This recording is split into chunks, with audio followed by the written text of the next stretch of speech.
Hello everyone. Welcome back to our channel. Today, we have some exciting news to share. Yeah, magical girl Silky lip today, but I'm all working on a commission first. Need some corrections on the sketch, and maybe... Yep, that one came from you actually. That video was generated by you, Ronnie. It's been a year since then, I think. Anyways. Let's continue. Where was I? Oh, here. Hi, dozo.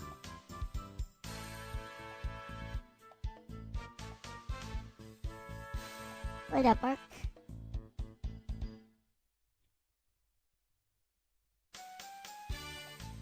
Right.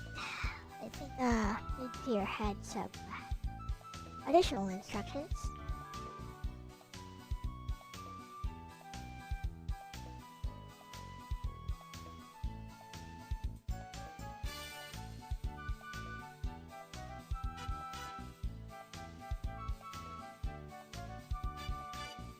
Yep, she picked up the mic.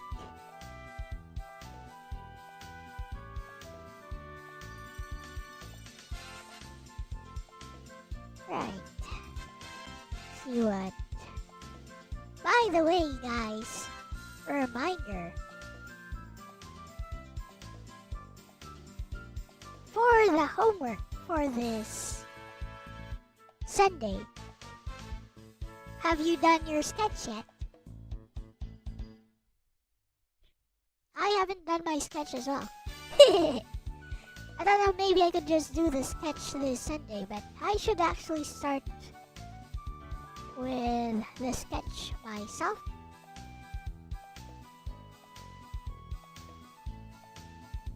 Okay.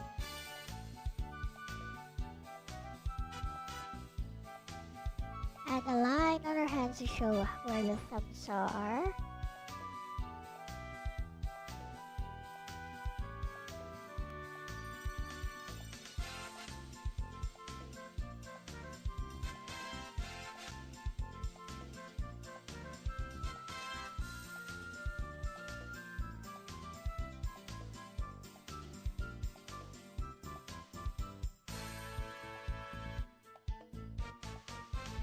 This one? Okay.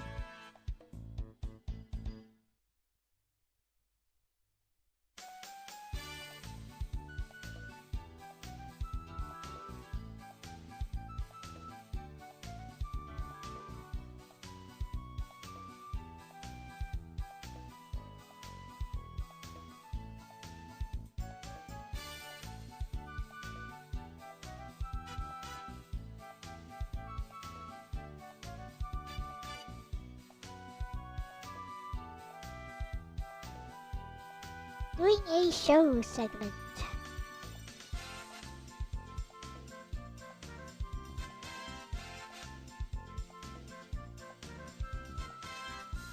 Ask you if you copied. Did anyone ever give you advice that if you use a reference, you're doing it wrong? That you should draw from imagination? Please don't listen to that.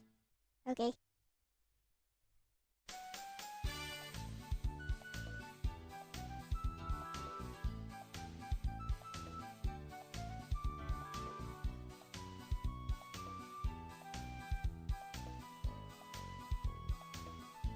The idea of tracing is wrong, but using a reference and copying from a reference is not tracing at all. So, yeah.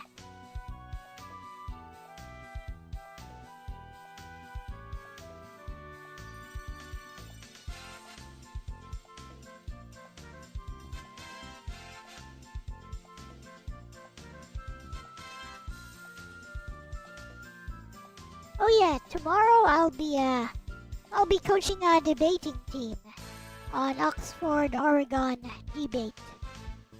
You guys know how Oxford Oregon debate works? Would you like me to talk about it?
Yeah, it's a debate format. Alright, let's talk about it then. Let me finish correcting this. Because I used my doll to show this and I think I actually drew the hands in reverse. How did I not notice this? OMG.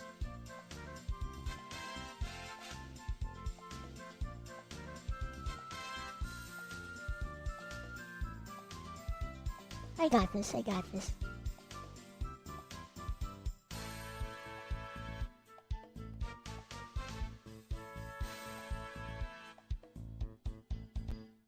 Hey, Snow. And then we'll talk a bit about the Oxford-Oregon debate format. I'll use Notepad to illustrate.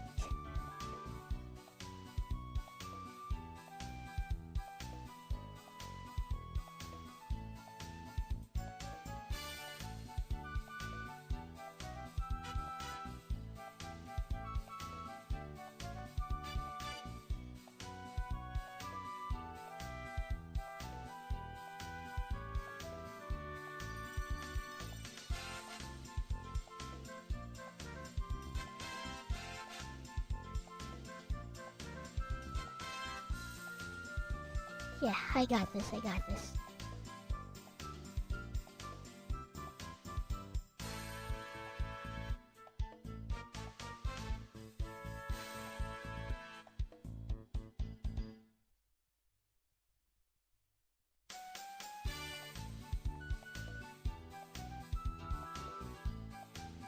I can salvage this.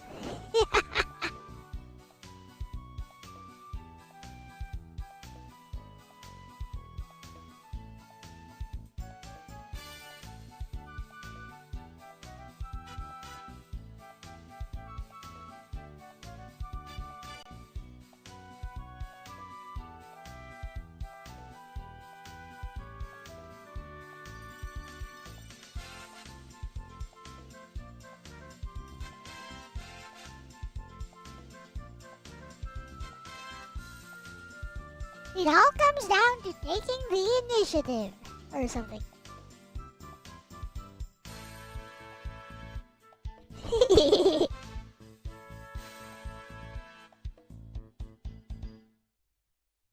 Can't believe I missed that.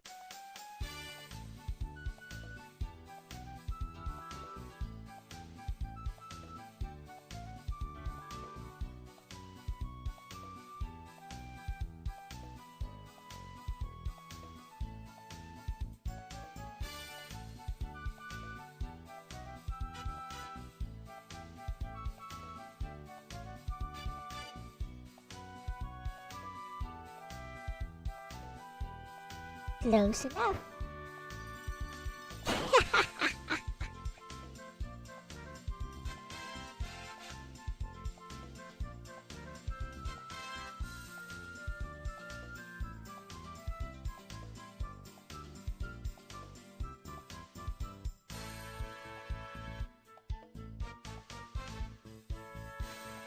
Try to make the lines flow more naturally.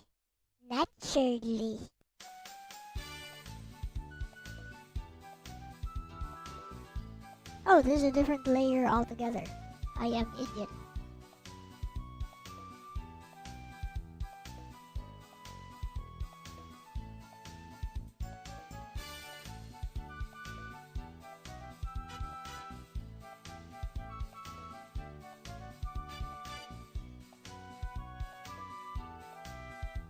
And this too is a different layer altogether, OMG.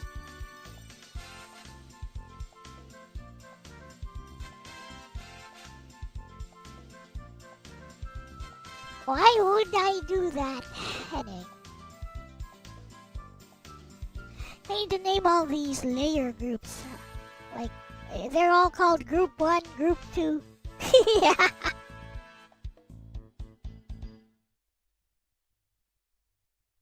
It results in weirdness. Anyway. See what my client thinks about this.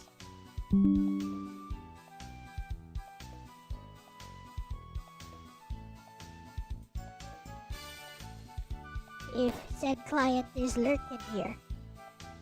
Name the layers Fred, Jim, and Bob. OMG.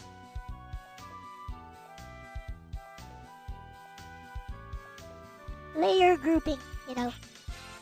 Okay, let's talk about Oxford, Oregon debate.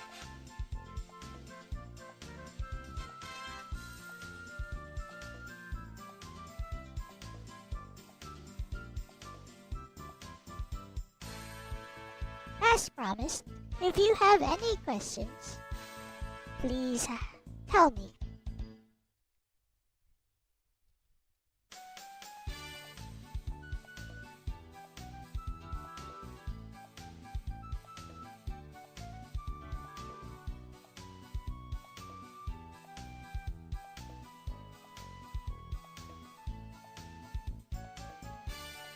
Yay. So, Oxford. What are all these script.rpys here? Whatever. Ain't important. Don't mind, don't mind. Alright, so the Oxford Oregon debate format is a very specific type of formal debate format. So we have two sides. First of all, we have the proposition.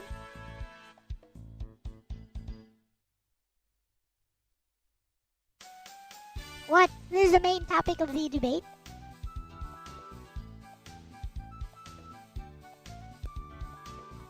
Example proposition.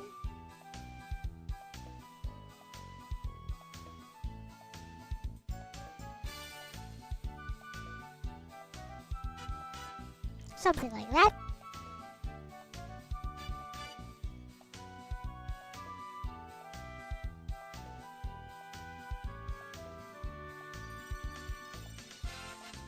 You with me so far? So this is the proposition. So we have two sides to the debate. The affirmative side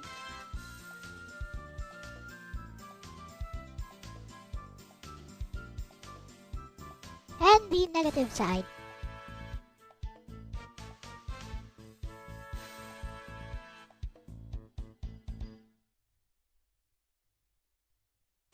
Now, the task of the affirmative side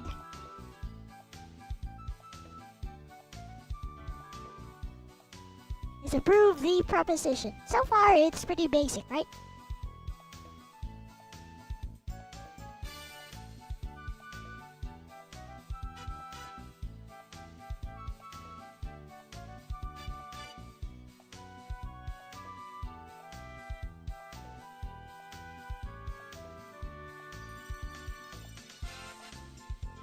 So, these are the two sides to the debate. Usually, it consists of 3 speakers and several researchers per team. Okay?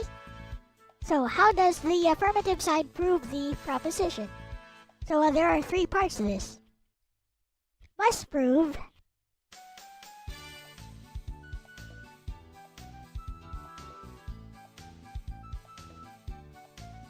necessity,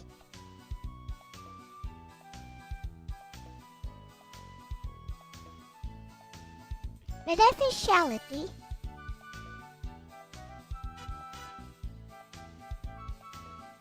and practicability. So, the debate will take place on these 3 premises. So, when arguing for necessity, you must write your constructive speech and prove why this proposition is necessary. Why? Like, you must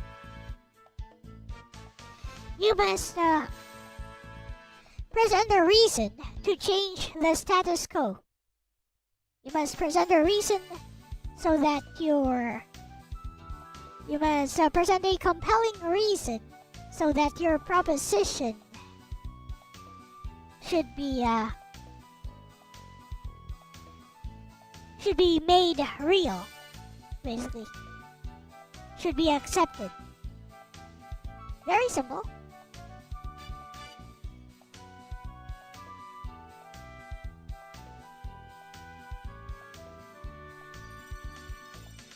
So, necessity.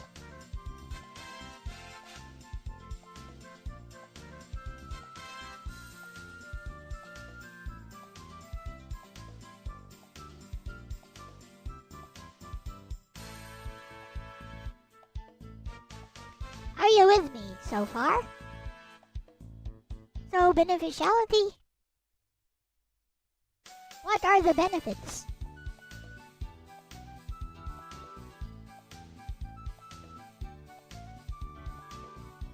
Of the proposition. Practicability, very important. How?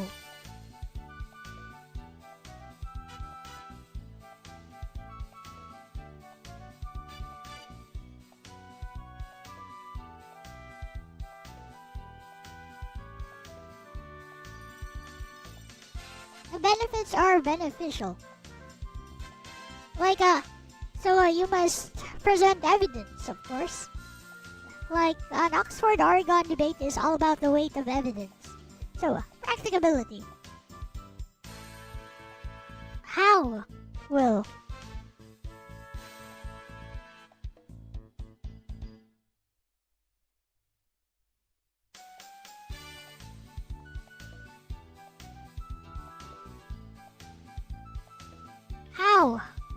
How will it be passed?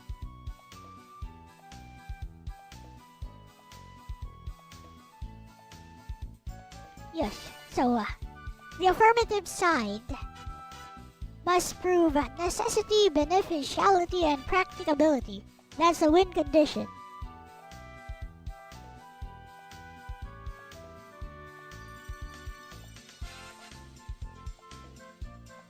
So, this is a win condition for the affirmative side. The negative side must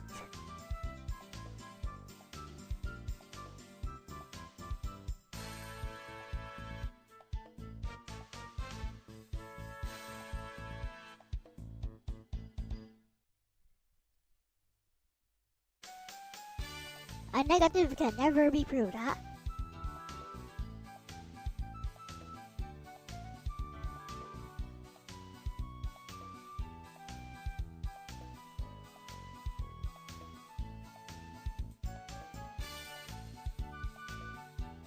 So, the negative side's win condition is this.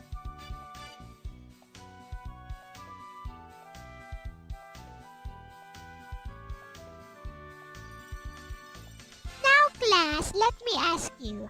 So, in an Oxford-Oregon debate, who do you think has the advantage? Is it the affirmative side or is it the negative side? Based on what we have taken up so far,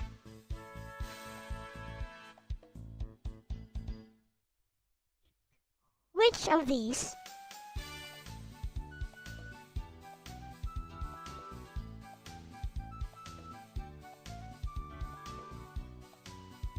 the advantage is not shown yet, you think?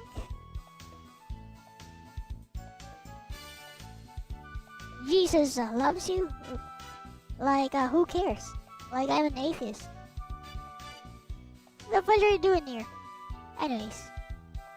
Halo, Scourge, Tiger?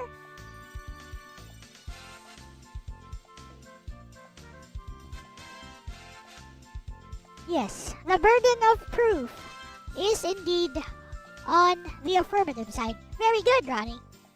Moving ahead with the lesson, I see. So the burden of proof lies with the affirmative side. We'll talk about that, actually. So, first of all, let's establish this.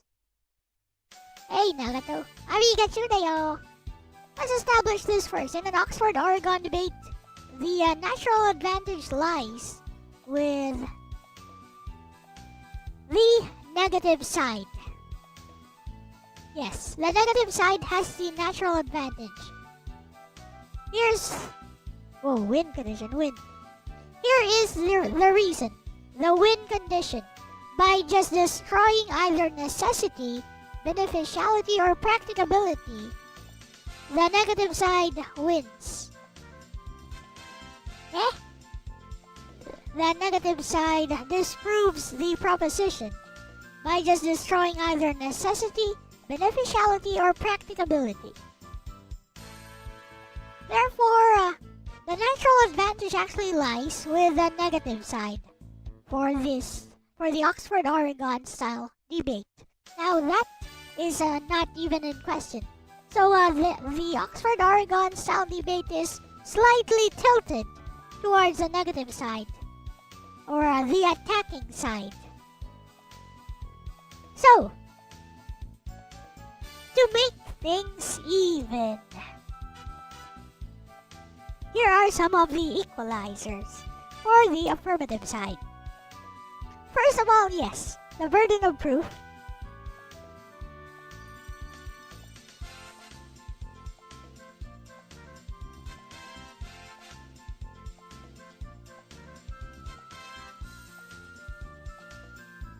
initially lies to the affirmative side.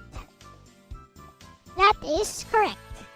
But the burden of proof shifts throughout the debate. It's not static. It actually shifts back and forth until the final rebuttal. Okay. Are we clear on that? Wonderful! Again, proving necessity, beneficiality, and practicability is the win condition for the affirmative side, which is why it's a disadvantage, a slight disadvantage. Here is one of the advantages of the affirmative side as a sort of equalizer.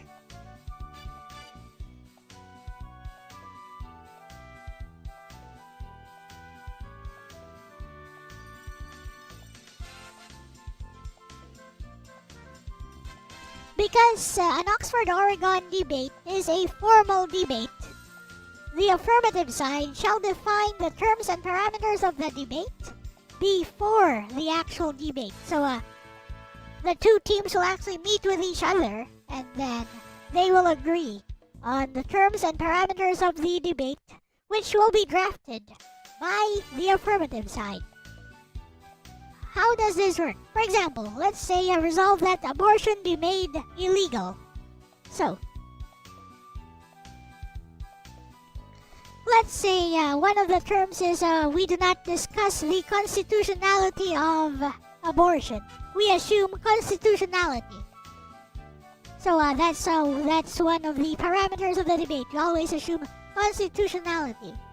Now, as to what are the terms, like for abortion-related terms, for example, like the affirmative side has the advantage of providing the actual definitions, which the working definition for the terms related to abortion, which will be used by both sides during the debate.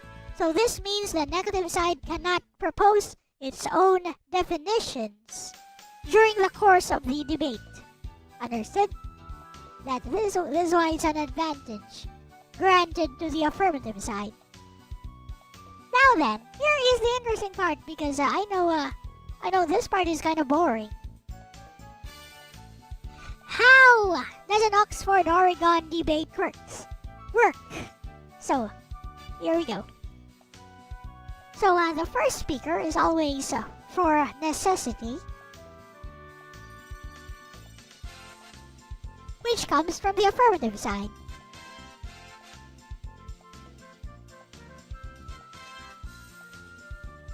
So the constructive speech will try to establish necessity, given usually 3 minutes.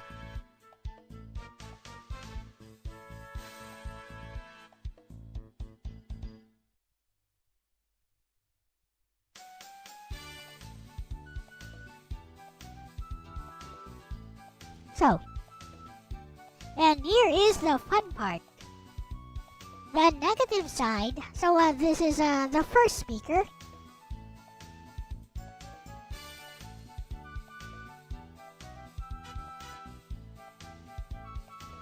The negative side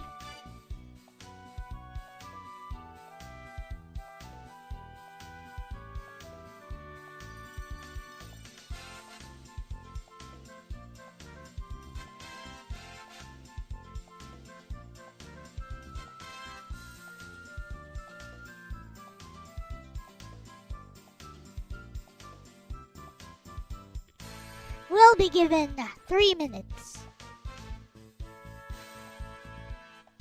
for cross-examination or interrogation or interpellation.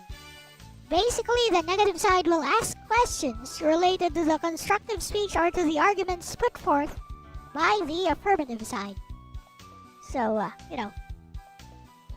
when the affirmative side provides its constructive speech, their constructive speech, immediately after that, interpellation will follow. Alright, we back. I don't know what happened there, but we're back.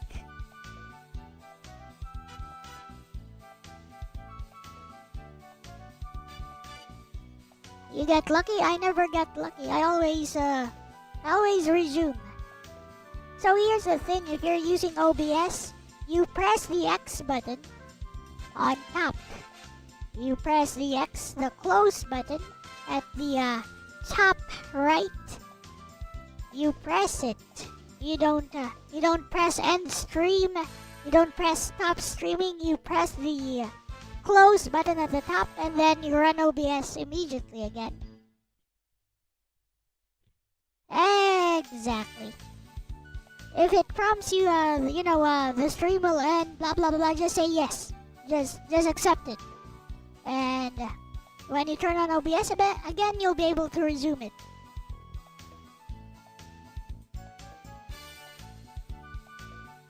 Oh, I do this all the time because I get blackouts and internet interruptions all the time. So this definitely works. Okay. So where were we? So the negative side can interpolate on the merits of the arguments of the affirmative side for 3 minutes for necessity right here. So, again, the goal here is to destroy the argument for necessity, the constructive speech. Now, if the negative side destroys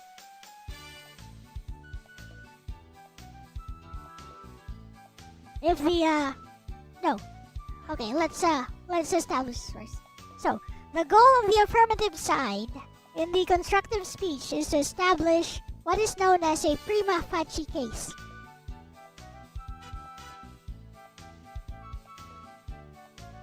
So this is an argument which on its face is correct. And how do you do this?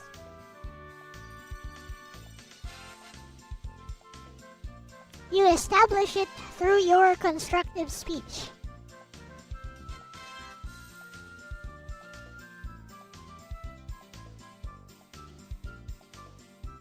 And why do you do this? Because once the prima facie case has been established, the burden of proof now shifts to the negative side.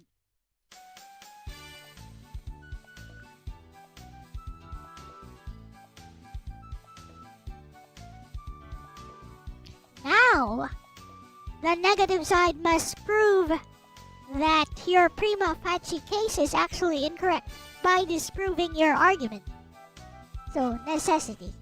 Beneficiality follows immediately after.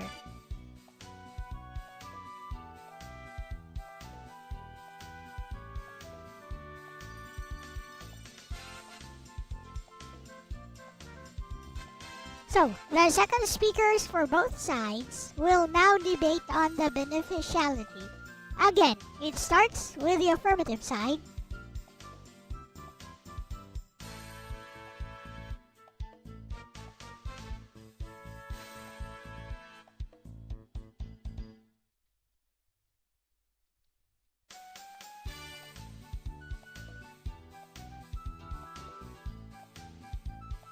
With a constructive speech on the benefits of the proposition.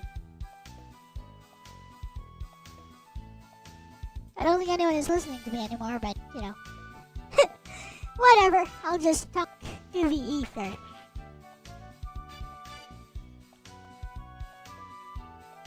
So, the affirmative side will now deliver. You're still here. Ronnie? Okay. So, the affirmative side will deliver a constructive speech on the benefits of the proposition. So, yeah. You get the flow so far. Necessity, the first speaker from the affirmative side will deliver a constructive speech.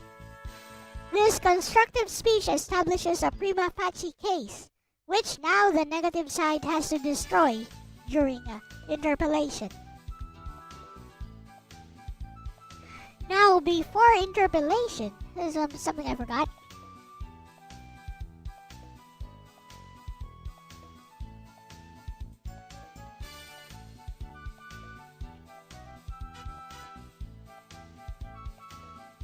The negative side will also deliver their constructive speech.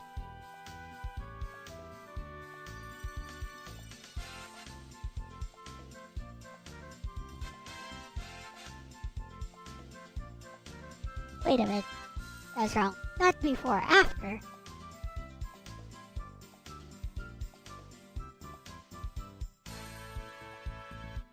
negative side will also deliver their interpellation, yes. The negative side will also deliver their constructive speech for 3 minutes. And this time, the goal of this speech is to actually destroy the arguments. Definitively for the of the affirmative side. So also give a speech.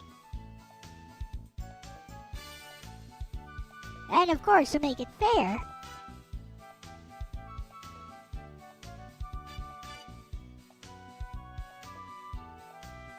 the affirmative side also gets to interpolate.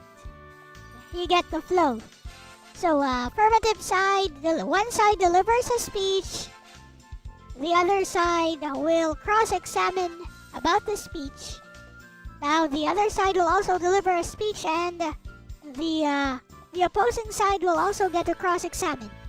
And after that, after both sides have given their speeches and done their cross-examinations, the second speakers will come in and will now debate on beneficiality. So that was only necessity. Now beneficiality follows the same format. So it follows the same format. Constructive speech, cross-examination or interpellation. Constructive speech, interpellation. Goes back and forth, back and forth. Third speakers. Average man.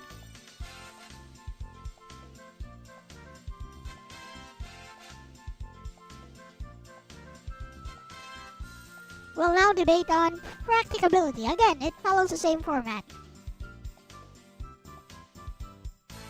Finally, to end the debate, once all the speakers have given their speeches and have been interpolated,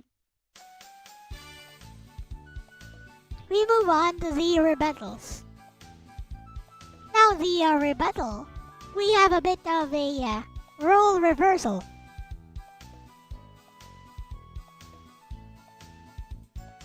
This time the negative side goes first.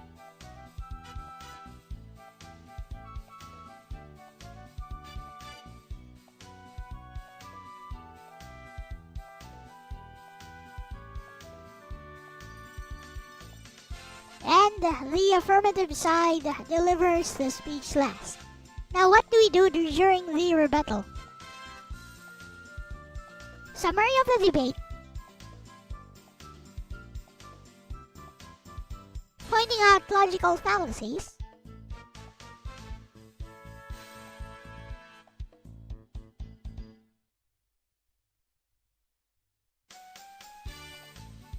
Pointing out why your side won. This is the same for both sides. This is basically your last chance to sway the judges in your favor. Are we clear? Any questions? Was my explanation clear enough? Do you understand the flow of the debate now? And this is Oxford, Oregon style debate in a nutshell. It's a very formal type of debate. Definitely not the kind of debate that somebody who thinks that having the loudest voice and speaking the fastest and swaying the audience and winning points with the audience is the way to win a so-called debate, quotation marks.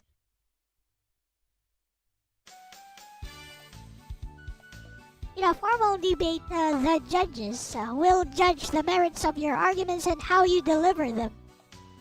No matter how ridiculous your arguments are, if you are able to defend them adequately, the judge has no stakes in arguing with whatever you put forth if you are able to defend it from the opposing team, from the opposing speaker. Ideally, that is. At least ideally that should be the case. There are some judges, because we are just human, there are some judges with their own biases.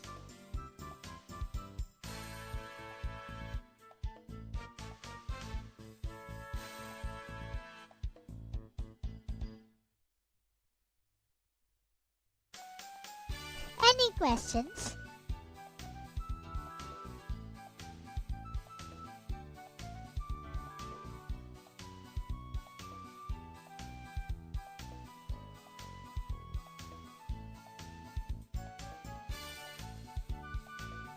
Thinking of examples of pointing out fallacies, huh? Well, you know, the fallacies will just come forth naturally during the course of the debate. Basically, pointing out, like picking out a straw man is picking out one part of an opponent's argument, which does not actually destroy the entire premise of the argument. For example, a particular term that the opposing speaker uses. So your entire attack is only on the definition of that particular term, which does not assail the main argument itself. That's straw manning.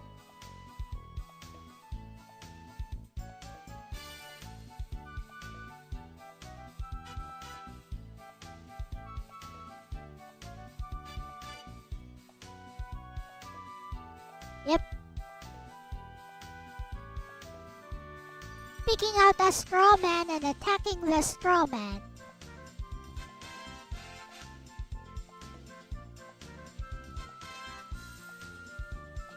Let's listen to some debates actually. And you got any examples of people debating, quotation marks, or arguing online? Like about politics or something. Let's listen. Yes, the summary of the debate, how each side sees it. So, a constructive speech. Let's talk about a constructive speech. How does a constructive speech go? Example.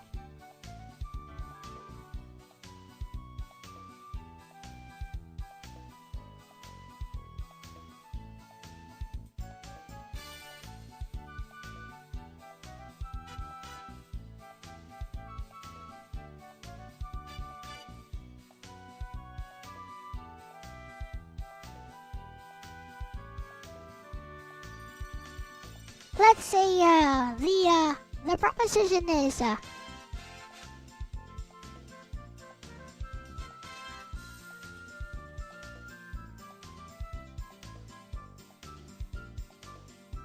is not a true classic.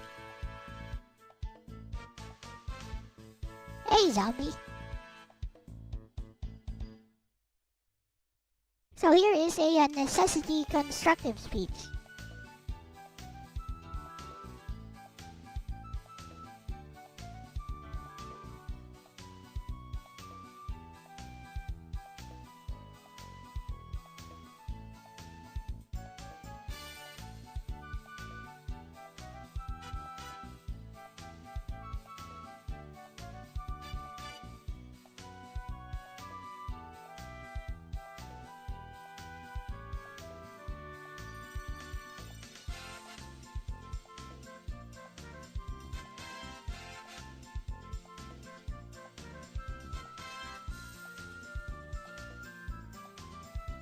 Let's say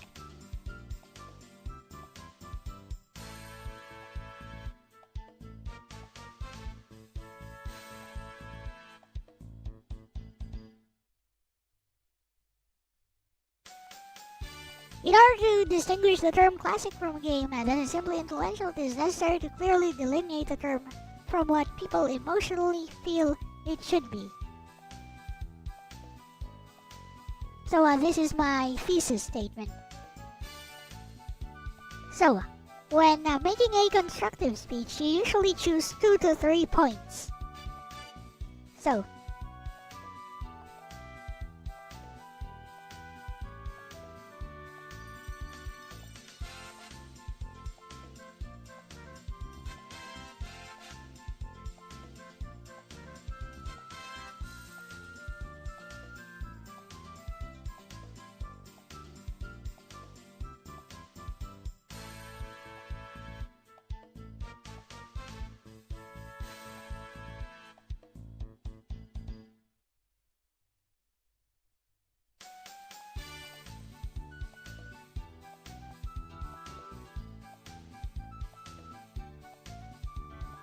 But does it actually?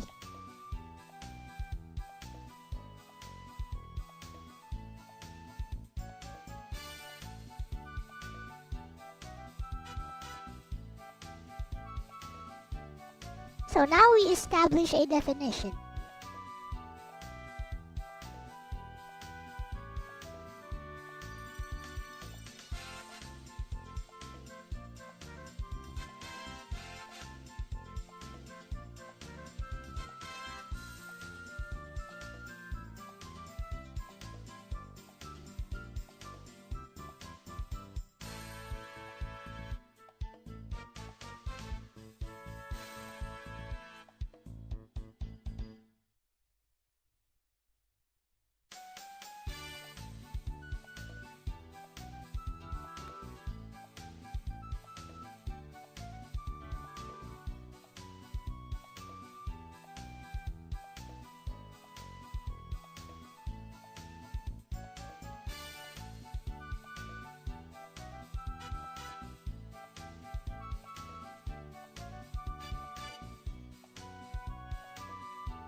That are considered.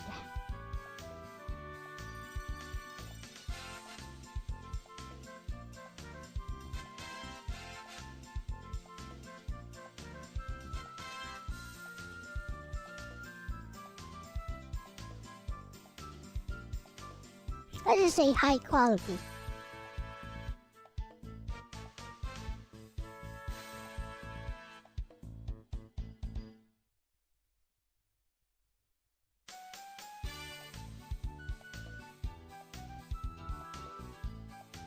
Regardless of the era.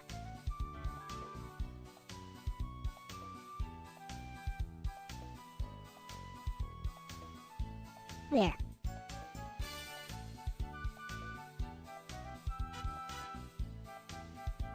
Therefore,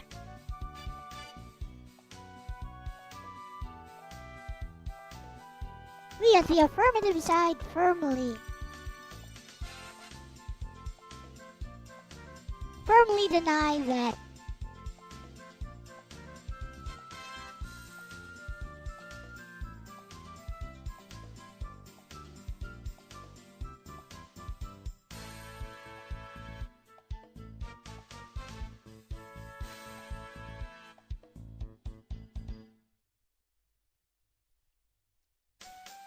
for the following key reasons.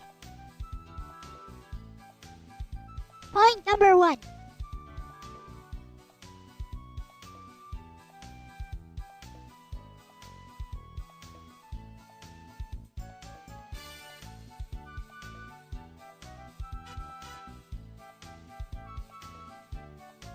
A lack of aerial jump control.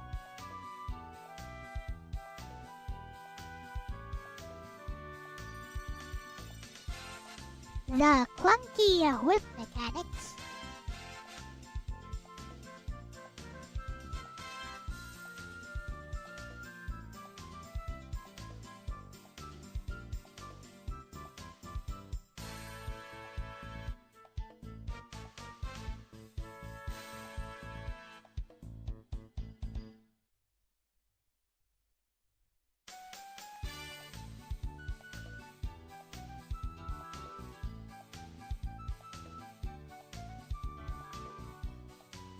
And the reliance on memorization instead of reactionary player input.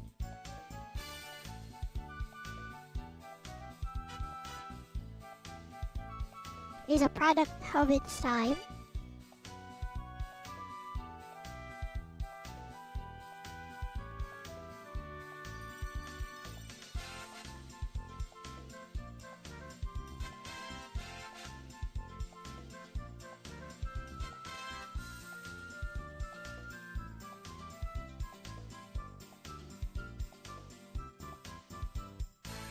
Adding up the reason for the title towards the negative is probably because it focuses the affirmative not on proving that something should be done but showing it's practical to do it.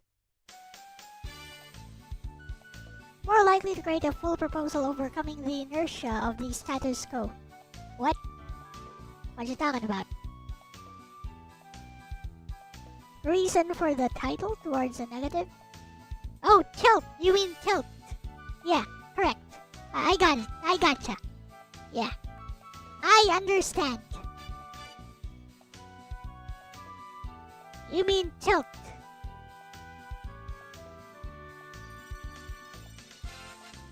So, the main reason that the negative side has the advantage, the slight tilt towards it, is that it only needs to disprove either necessity, beneficiality, or practicability. So it only needs to destroy one of the pillars of the arguments of the affirmative side in order to win. So the negative is on the offense, on the attack. That's the main reason for the advantage.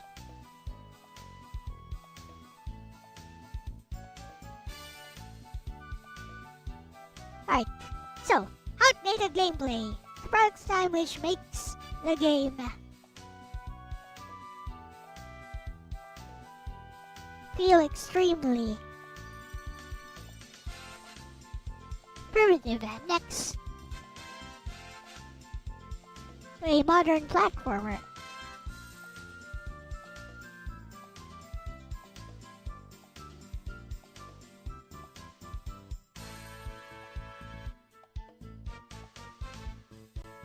So, outdated gameplay, let's say. That's the thing.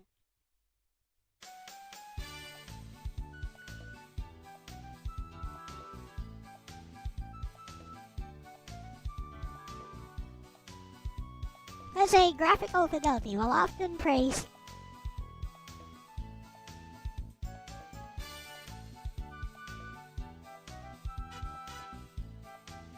for its outstanding graphics for its time, the game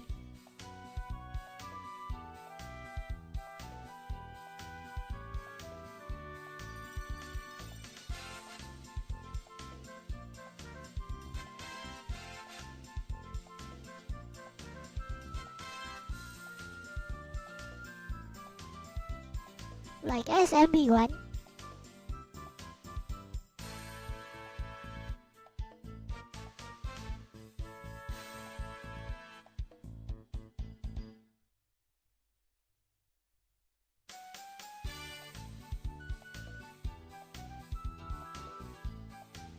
let's say these are your two main arguments.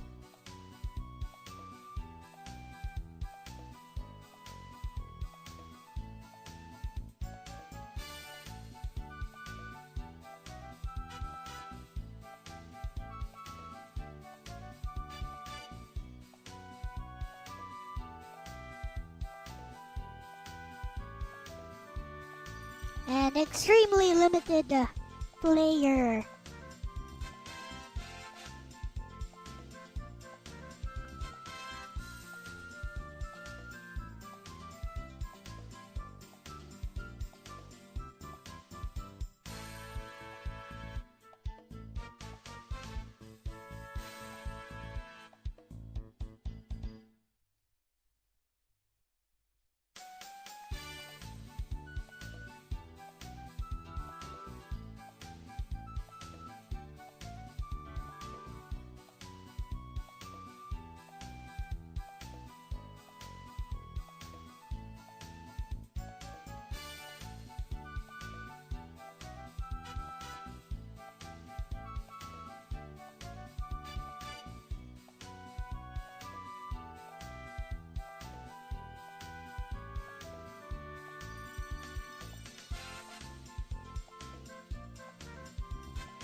there. So here's our example constructive speech.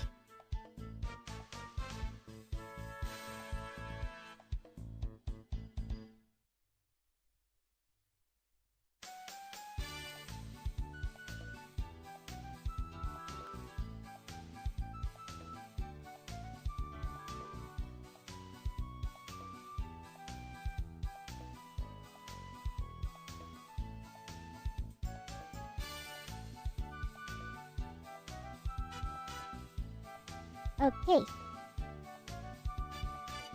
So, here is a necessity constructive speech, and I want you guys to look at the structure and not exactly the reasons that I gave out. So, I'm going to deliver it for you. In order to distinguish the term classic from a game that is simply influential, it is necessary to clearly delineate the term from what people emotionally feel it should be.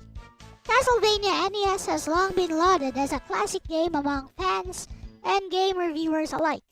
But does it actually possess the hallmarks of a classic? In all other forms of media, a classic is a piece of work that is not only influential, but has also stood the test of time and possesses timeless properties that are considered high quality regardless of the era. Therefore, we at the affirmative side firmly deny that Castlevania NES is deserving of the title of classic for the following key reasons. Number 1. Outdated gameplay. The lack of aerial jump control, the clunky whip mechanics, and the reliance on memorization instead of reactionary player input is a product of its time, which makes the game feel extremely primitive next to a modern platformer or even Super Mario Bros. 1 from the same era. Graphical fidelity. While often praised for its outstanding graphics for its time, the game's graphics are a novelty by modern standards. But games like Super Mario Bros. 1 from the same era still have cleaner graphics whether on analog TV or a modern screen. Number 3. Extremely limited player expression. There's only a few possible ways to play the game optimally, or even just to finish it suboptimally. Once those methods have been mapped out and memorized, the only thing left to do is to play the game the same way over and over again, with the only variable being player timing and execution. In lieu of the aforementioned reasons, we at the affirmative side firmly declare that Castlevania is not a true classic. I now submit myself for questioning. Good. Try to break down my reasoning. Ask me questions. And usually you'd be given like 3 minutes. As the negative side, you'll be given 3 minutes in order to ask your questions. So you should not allow the affirmative side to waste your time. Go on, Sam.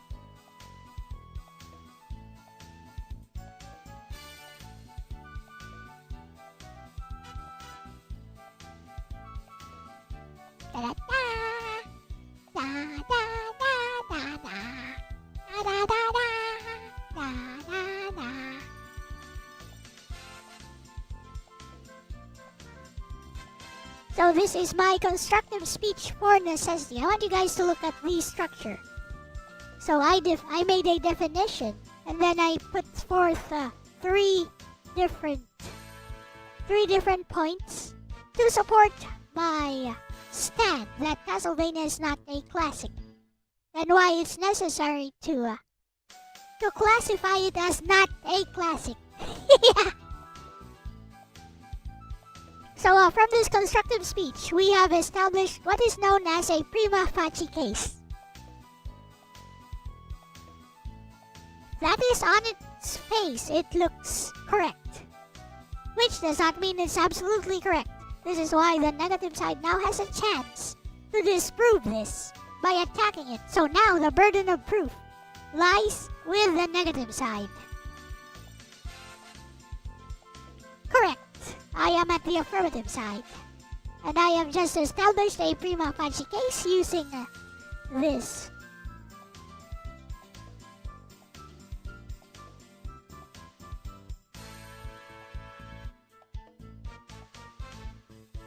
Do the terms and assigned conditions detailing a classic for other forms of media apply by greater consensus to tech-reliant video games as well, or is there a proprietary criterion being omitted? Irrelevant to the debate. Remember, this is Oxford, Oregon style.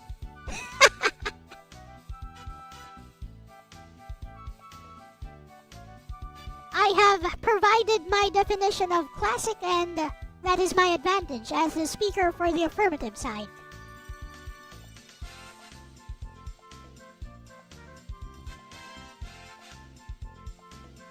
Yep.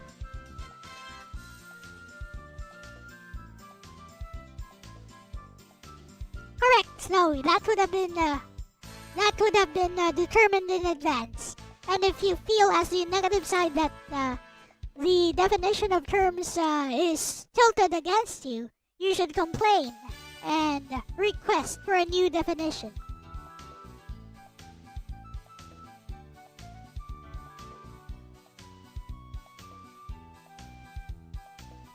So assailing the definition is not applicable in an Oxford-Oregon debate unless, here's the thing, unless the debater does not know what they are doing. Now, if you did that with someone else and they actually tried to answer you, then that's on them. Haha, that's their fault for engaging with that, wherein your argument might be strong. But, you know, as the speaker defending your speech, your goal is to waste the other person's time as much as possible and be very, very stubborn about how you argue. You're not here to actually argue the truth. You're here to argue that your side is the truth.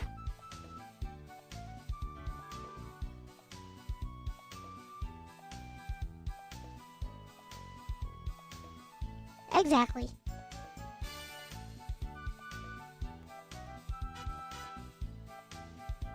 Now, in a technical discussion, you would be correct, and we'd have more to talk about.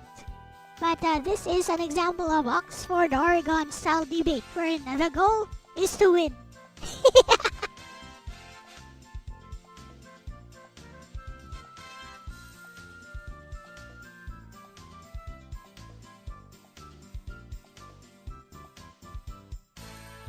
Alright, please send questions and I will show you how to defend your prima facie case. And if any of you are able to destroy my prima facie case, congratulations! You get a head pat from Elle. GG, good job. Go for it. Ask questions, ask a series of questions. I guess I should talk about the techniques of interpolation as well. The technique is to use a flowchart. Like this.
Basically, it's a flowchart and all roads lead to the same clincher question.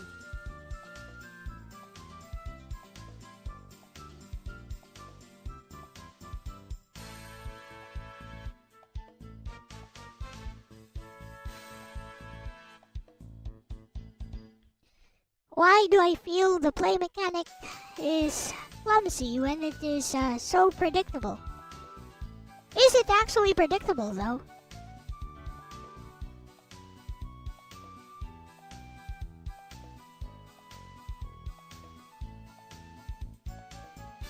Also, I never said clumsy, I said clunky, didn't I? Pretty sure I said clunky. And I just said the clunky whip mechanics in particular. But yes, is it actually predictable though? I said clunky. There you go, clunky whip mechanics. Clunky would suggest unreliable. Does it now?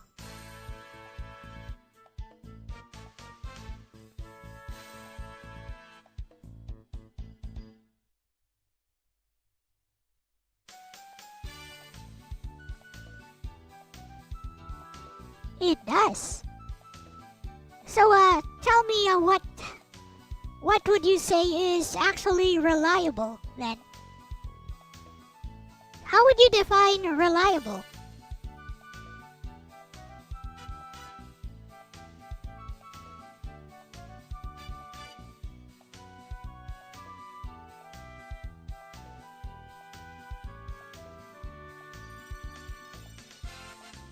I did not define clunky, so you assert that clunky is established by predictable reliability. And what is your source for that assertion?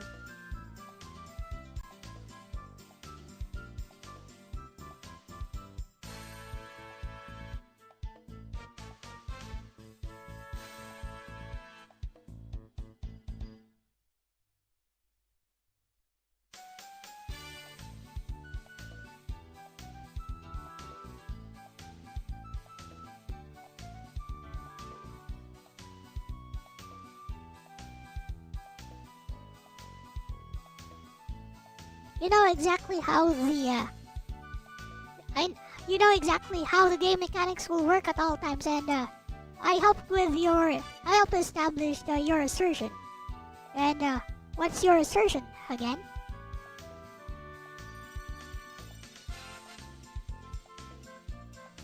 You know how the game mechanics will work at all times. What is your proof of this?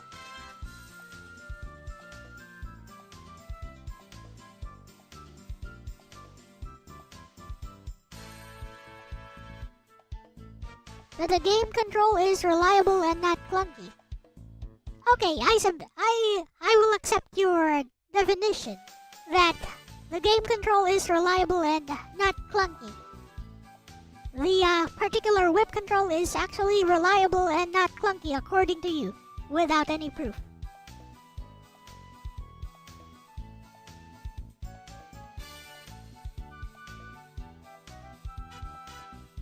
Any further questions?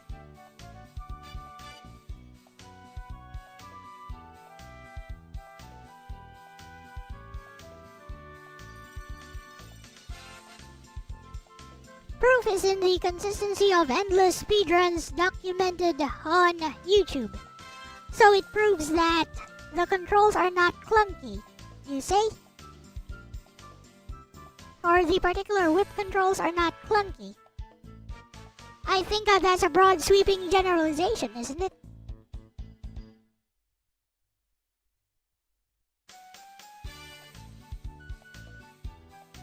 Could it not be that those speedrunners have just memorized every aspect of the game?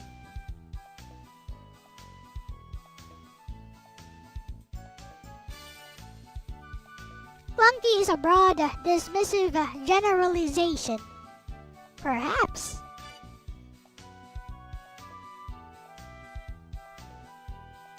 And what would you suggest we replace clunky with?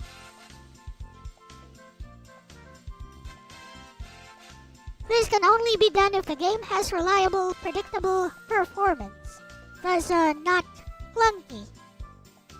So, you're generalizing the predictable performance towards the particular clunky game controls.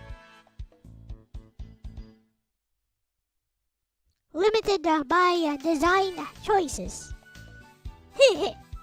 So, Snow, you can stop now. You see where we're going with this, Snow? Like, you're not actually, you haven't actually assailed any of my points. That's why I conceded the clunky thing to you. And I'm the one asking the questions now. And in interpolation, you don't allow that to happen. Because I'd be wasting your time. You have 3 minutes to do this. I'd just be endlessly wasting your time with this. And you wouldn't be assailing my main points.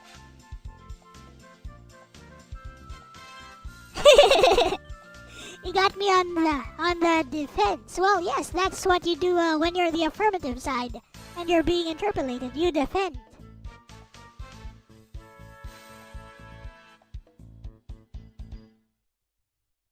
So, by letting me ask you the questions, you've actually allowed me to waste your time, which is one of the techniques in Oxford Oregon debate. So if you wanted to go with that particular line of questioning, you'd probably go something like this. Here, let's give you a set of questions. You do it something like this.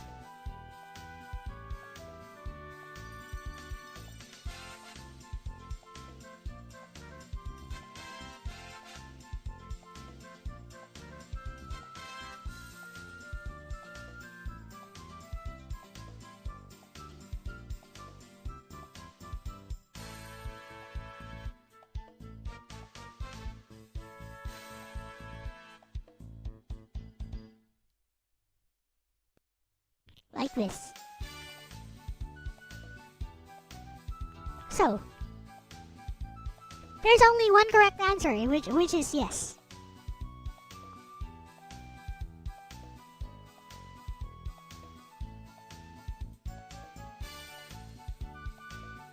The presumption of the burden of proof is on the positive. Yes, it's on the affirmative side.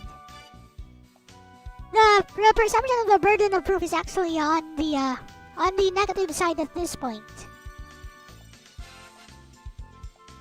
So let me show you how you do that.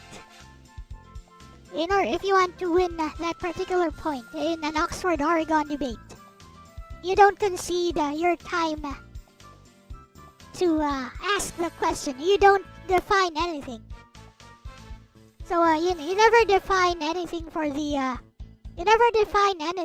other side when you're the one asking the questions. You mentioned the term clunky as far as swift controls go in your speech, correct? Only one correct answer here, right? Yes.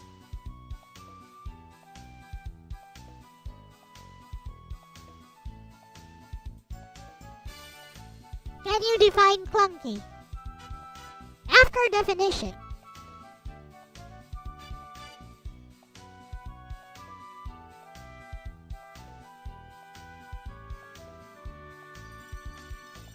What is your source for this definition?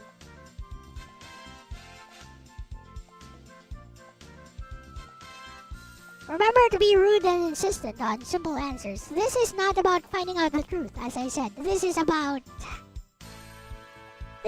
your savvy, how well you can actually perform under the Oxford Oregon debate rules. So our next question is, what is your source for this definition?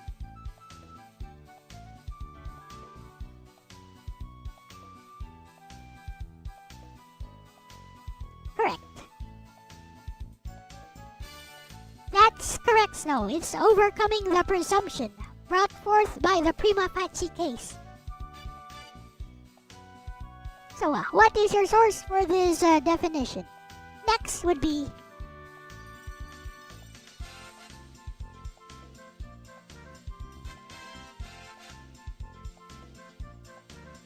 now this is, I wouldn't recommend using this one, okay? But you can use it, John.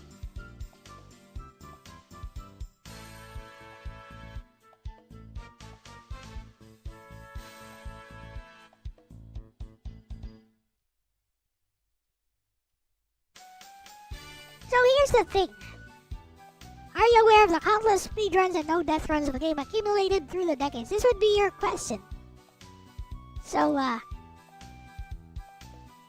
this type of questioning can actually be assailed very easily.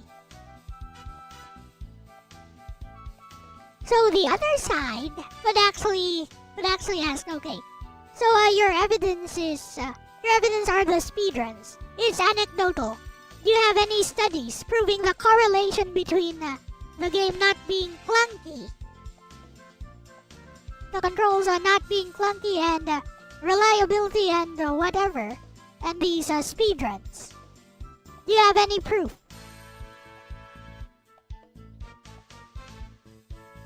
So I wouldn't actually use this question, but this is how you would frame your questions.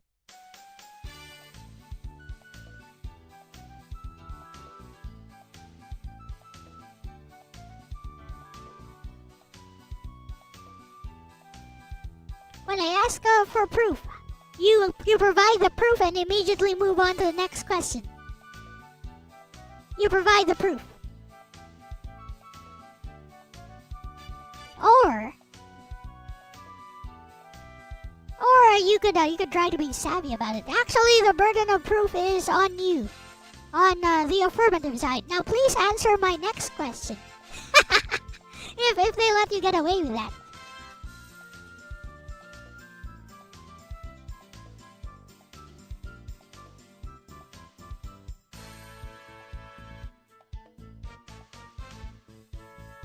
But yeah, this is basically how you would ask that question. Can you define clunky? What is your source for this definition? Now, if they go with some BS source, I believe your source is unreliable. Can we document that? You'd probably have your researchers giving you index cards, notes, during the course of the debate, giving you notes wherein you could point out, okay, this source is actually dubious. This is from an opinion article or from a video essay on Castlevania on YouTube, which does not cite any competent sources.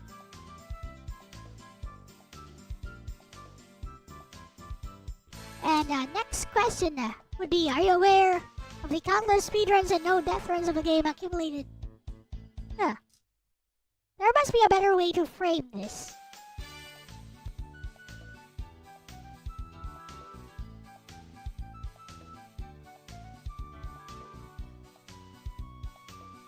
Ah yes, why deny a game due to... No, it must be ask/refute proof. No, it's based on evidence and burden of proof. Correct. So in an Oxford, Oregon debate, because it's a formal debate, you can't actually say, why can't we do this? Why can't we do that? That's hypothetical. Or you could, or some argument like, don't tell me you've never actually done a no damage run of stage 1 before. Like everybody else has done it. Are you not a real gamer? That's already moving towards ad hominem.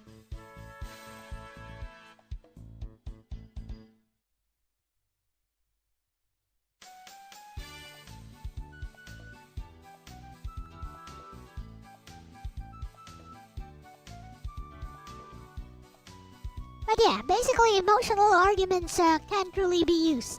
Arguments based on feelings, on what you think, can't truly be used in an Oxford, Oregon debate. It has no merit when it comes to an Oxford, Oregon style debate. So arguments are based on feelings.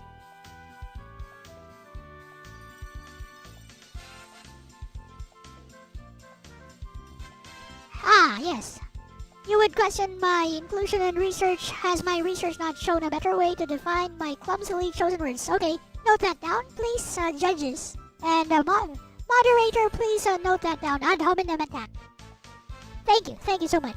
Now please proceed with your questioning or continue to waste your time.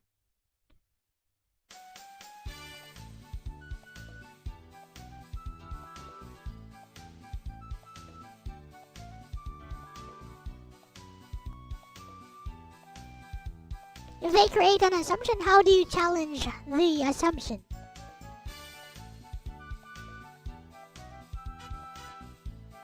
Like this one. I mean, there are tons of ways to challenge this.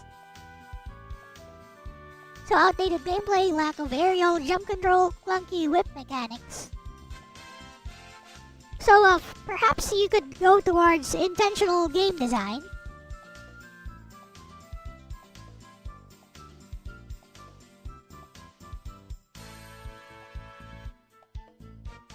Are you aware of the interview with Konami's original creators for Castlevania, cited specifically in an article from 1995.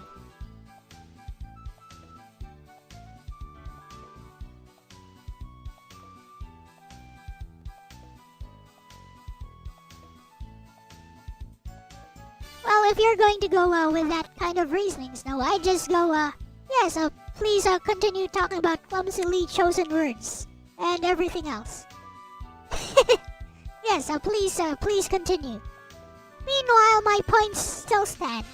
Thank you very much. So we could go with intentional game design. Provide proof.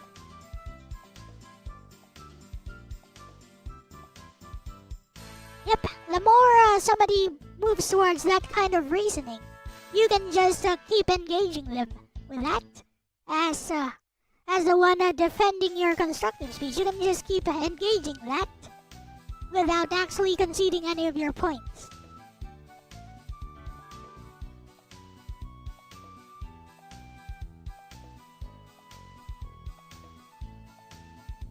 Okay, let's say speedruns and stuff.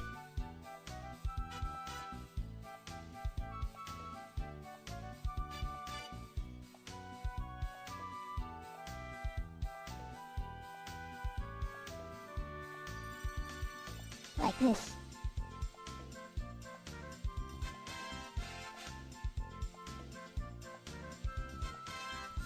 So you need to provide correlative proof or studies that these speedruns and stuff actually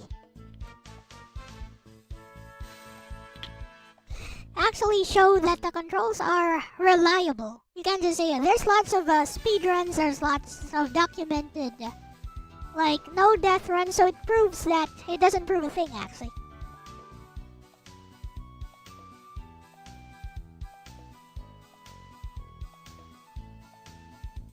There must be a correlation.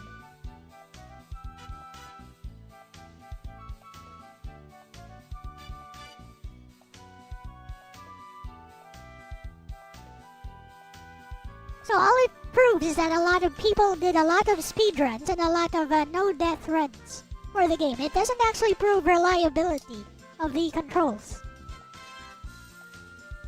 Conversely, like nothing here, these clunky whip mechanics, I actually did not provide any proof for these clunky whip mechanics. So you could assail this. You could assail clunky whip mechanics.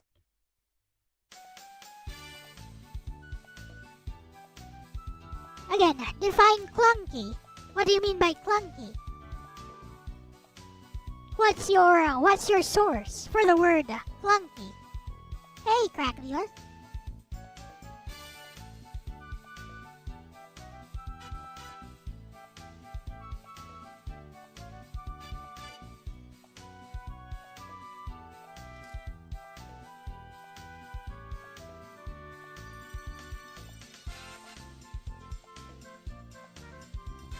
But you also need to be careful about this kind of constructive speech.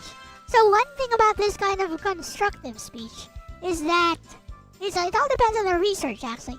Like usually when it seems all open like this, the affirmative side would usually have tons of evidence to actually support these claims. So it's a bad idea to try to attack these claims. Are those your feelings on the controls or is it based on fact? Yep, exactly, throw it on. So, if somebody says something like clunky whip mechanics, you gotta be careful because that person might actually have like researched the actual idea. So if they provide, if you ask them this question, then you're actually giving them time to explain their points even further.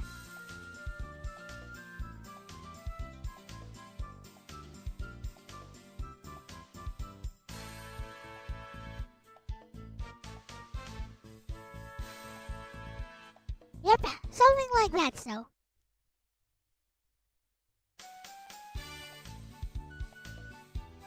But here's the thing. When you assail, like certain parts of the argument, like this, or like that, or reactionary player input, when you assail those parts of the argument, you have to be careful. Because if the debater actually researched their proposition well, you might be giving them a chance to explain themselves.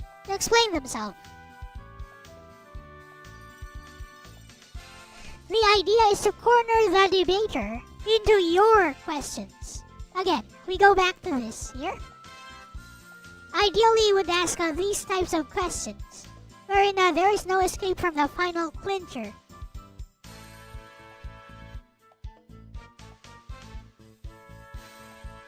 So over here, okay, let's change this to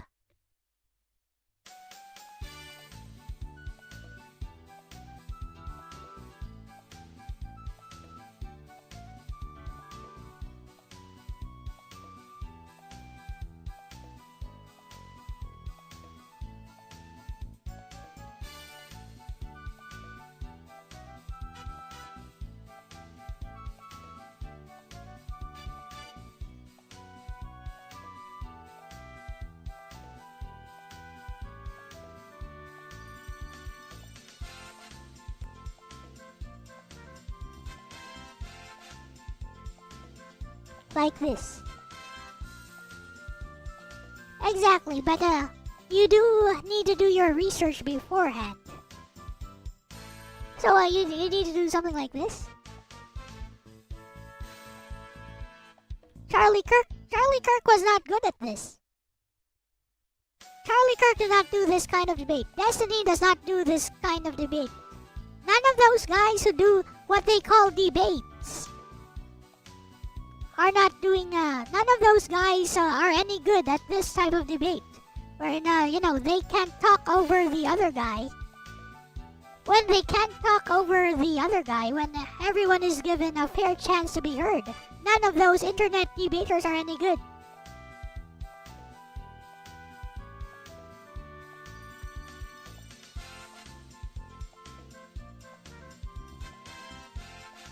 Yep, no arbiter or moderator. And no set rules as to the parameters of the debate.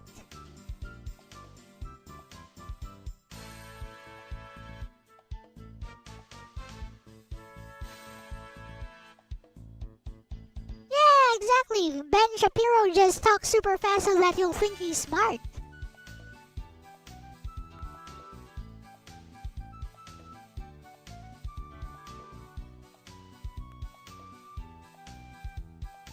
Yep. Yeah, internet basophil. Exactly. That's the thrust of this particular constructive speech here.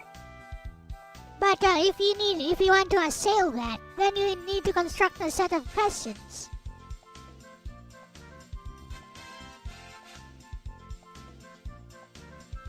Exactly. Oh, here's an example. This is how you would, let's use nose points. This is how you would dismantle this kind of rhetoric. So, you mentioned clunky as far as whip mechanics go in your speech, correct? Yes. See, only one correct answer. Yes. Can you define clunky? Yeah, clumsy. Clumsy, or the internet definition of clunky. What is your source for this definition? No, go consult a dictionary. So, are you aware of the countless documented interviews with the original creators of Castlevania regarding the intentional game design and controls? This is your clincher question. Right? No matter what they answer here, they will be at a disadvantage.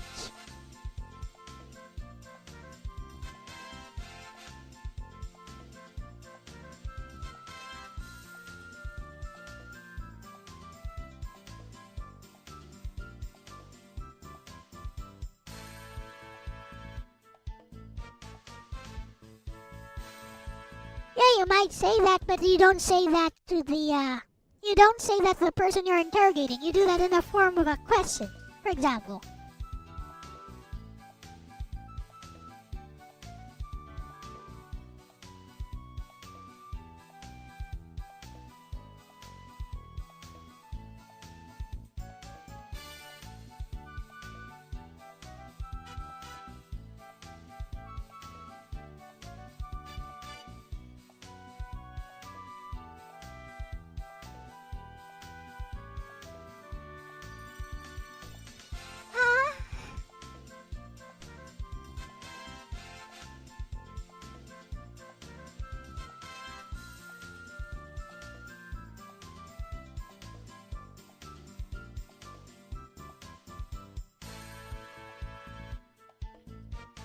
Are there segments of the game where these jump controls and whip mechanics form a specific entertaining challenges?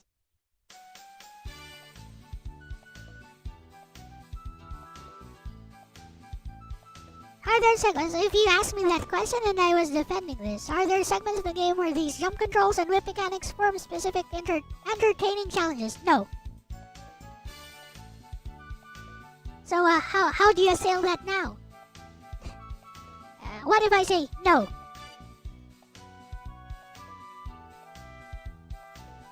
So what's your next question?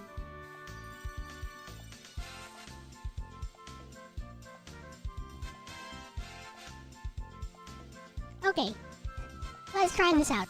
Are there segments of the game where these jump controls and whip mechanics form specific entertaining challenges? My answer is a definitive no and no.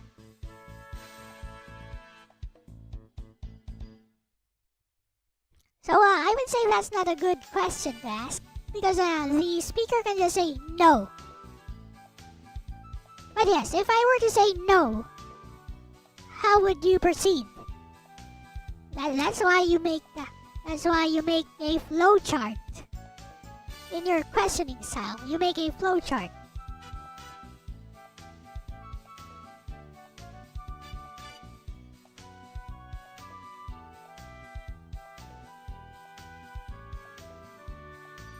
Isn't that an anecdotal no? Yes, it's an anecdotal no.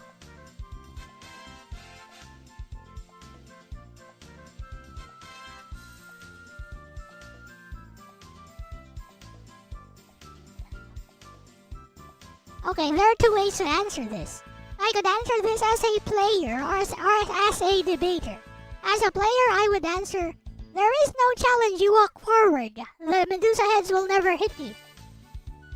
Okay, now, as a debater, have you played through the clock tower segment of the game? The Medusa heads are often cited as specific area challenge, which is tied strongly to the whip attack, speed, and jump arc. So if I were a debater, have you played through the... Yes, I have played through the clock tower segment of the game. I didn't like it.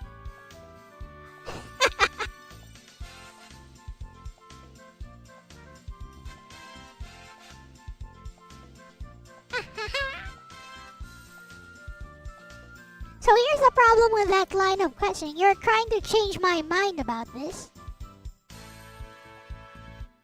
You're trying to change my mind about this as the debater. But you're not actually assailing the main points here. You're assailing this particular claim here. Okay. I'm going to illustrate this. Lack of aerial jump control, clunky whip mechanics, reliance, okay. So let's say I concede this part. Watch what happens.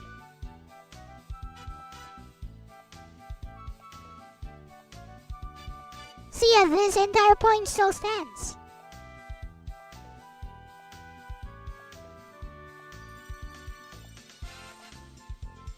See, this entire point still stands. Okay, you don't like the jump control. Let's get rid of this. Entire point still stands. So you've assailed basically nothing. That's why I was willing to concede the clunky controls part to Snow, because it doesn't actually affect this one point here, which was being attacked. Because the main point is this entire thing here, which is the one that was being attacked. Taking out the clunky controls part, the jump mechanics part, still this point still stands. We gotta attack the entire idea.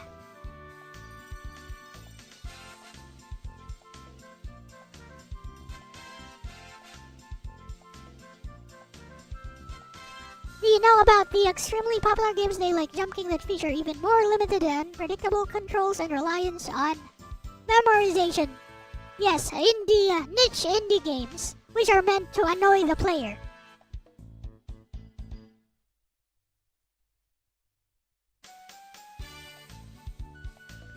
inspiring even more niche indie games meant to annoy the player.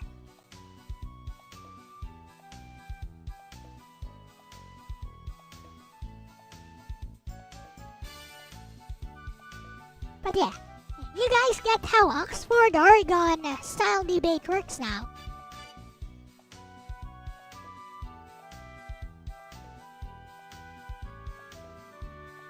Are those also not considered classic games?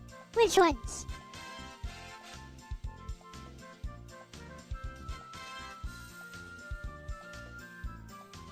Ah yes, argumentum ad populum.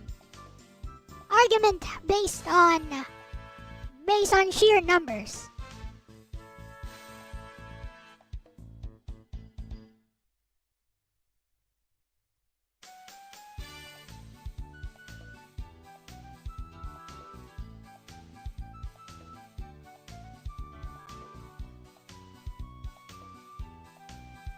Exactly, Ronnie, exactly. Like these guys who proclaim to be very good debaters, or their fans call them very good debaters, would fall apart in these kinds of debates.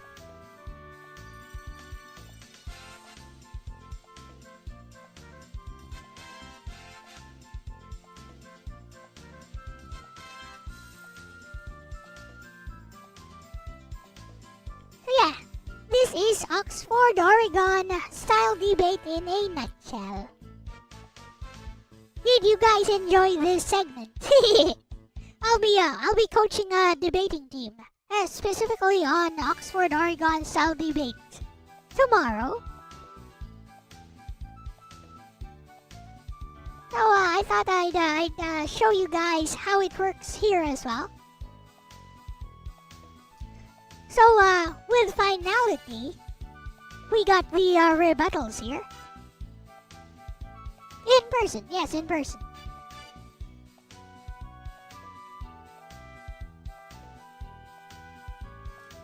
So finally we got the rebuttals here, and we have a bit of a role reversal. The negative side will deliver first, and summary of the debate, pointing out logical fallacies, pointing out why your side won. Last chance to sway the judges. Affirmative side does the same. And then the winner is proclaimed by the judges. The end. Also, the judge will usually provide an explanation and how they saw how the debate went. The chief judge will provide a summary of the debate and how they believe the side they chose won.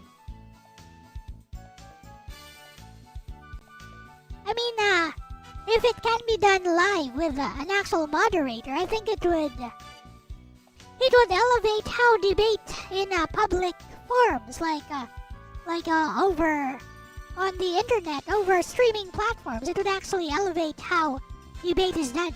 Unlike the Charlie Kirk style debates, the round table debates, those kind of suck, I say.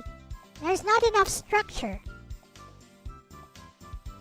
Audience reaction is not considered in this debate style. Alicia, that's a good thing, I'd say. How the audience reacts, like your audience impact, does not affect how the debate is judged at all. In fact, it's a logical fallacy to say, well, the audience agrees with me, or, to rely on how the audience reacted. That's actually a logical fallacy, which can also be pointed out.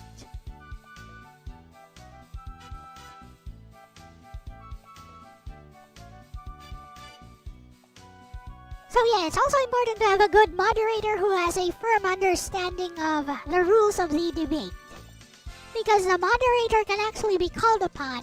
For example, one side refuses to stop talking, and the other side is like, I'd like to move on to my next question, but the other side is still talking and talking and talking. That's the time you would go, I would like to appeal to the moderator to please tell my opponent from the negative side, or from the affirmative side, or whichever side, please tell my opponent from the affirmative side that I would like to proceed to my next question.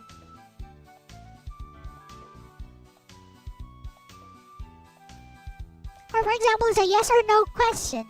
The affirmative side keeps explaining. You would go, I would like to appeal to the moderator that the question I ask is categorical. Only a yes or no answer, please.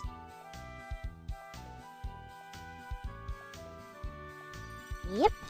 Anyways, I'd like to move on. Whoa, it's so hot here. Fudge, what's going on?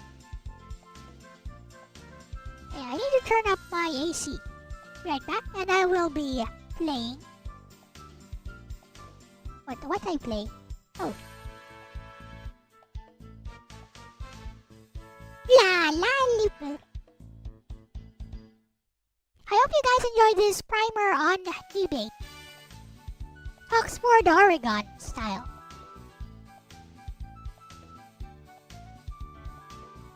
Da da da da da.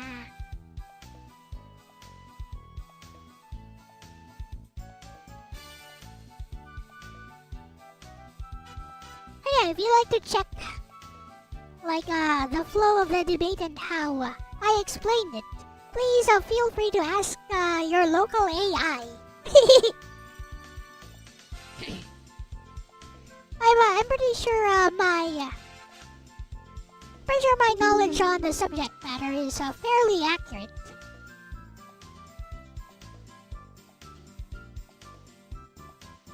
It's actually a full course in political science over here, alongside parliamentary procedure. It is also a full course.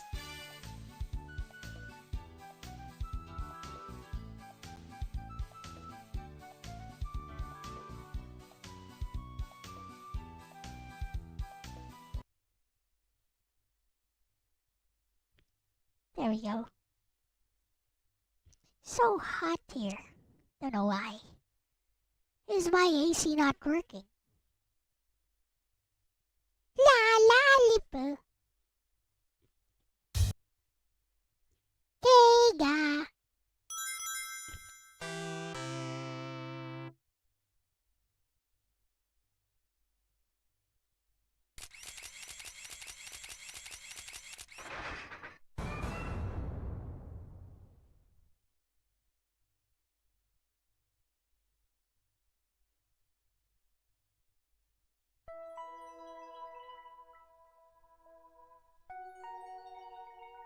So, my AC is pretty cool, but it's still hot here. Maybe I should turn off my ceiling fan.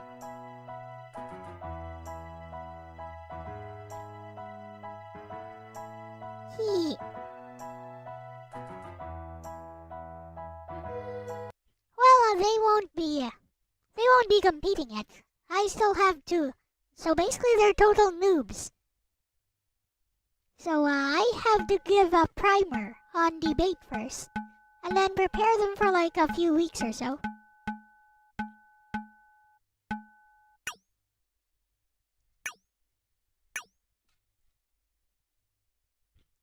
The job pays around $150.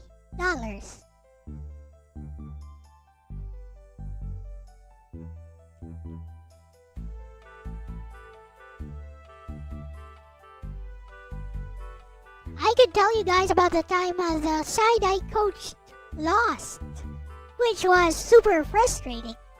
And the reason we lost is because the chief judge was arguing inside of his head with the arguments and evidence provided by my debaters. Because the judge apparently was an expert on the subject matter and thought that our side could have presented better evidence and better arguments. And I was like, bruh, that's not how you judge a debate. You judge the merits of the argument itself, how it was presented. Like, you don't argue inside of your head.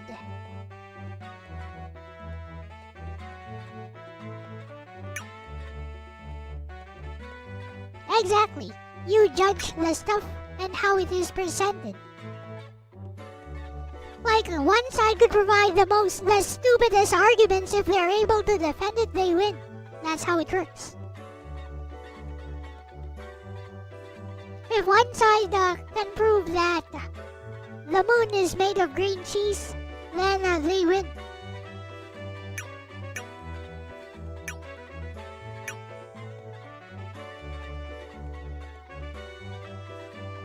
It's like if you can prove that the earth is flat because no one challenged your views using polar alignment, then you win. You win because the other side was ill-equipped to answer your arguments.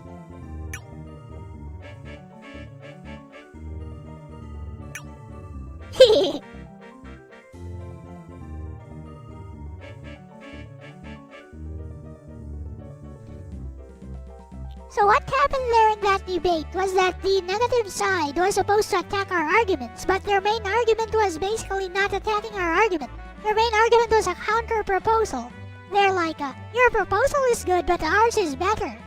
So, my debaters being sufficiently skilled, immediately ask, is that a counter-proposal? And are you actually agreeing with our proposal and presenting your own counter-proposal? And the negative side went like, who did not know how to debate, went, yes, we're counter-proposing, but it's not a true counter-proposal. And my debaters are like, okay, so you are counter-proposing. Please go ahead.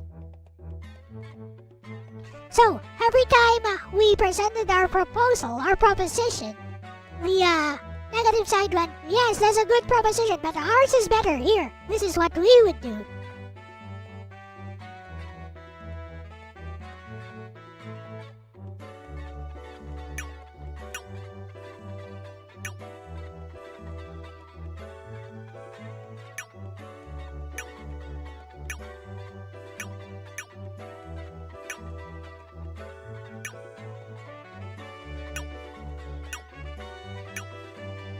Where are we going?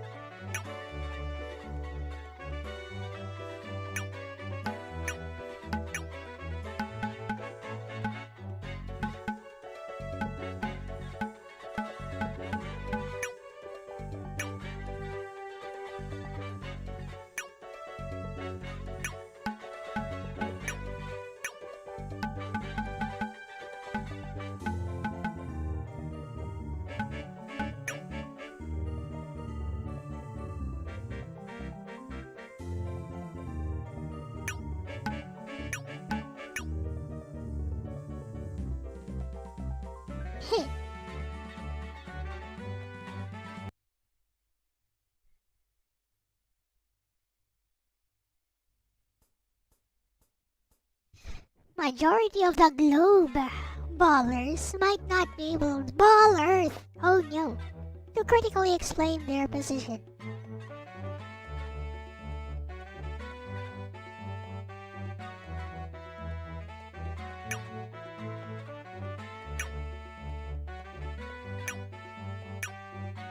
Guess we just go straight home or something.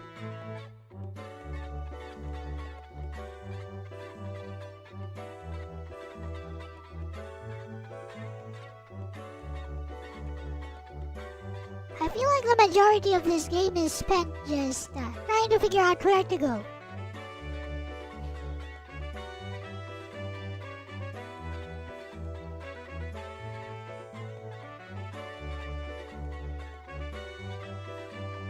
Raging hemorrhoid?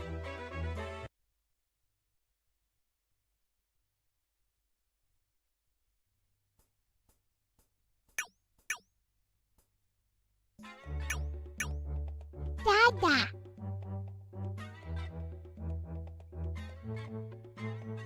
I don't wanna grow up. I'm a toy house kid.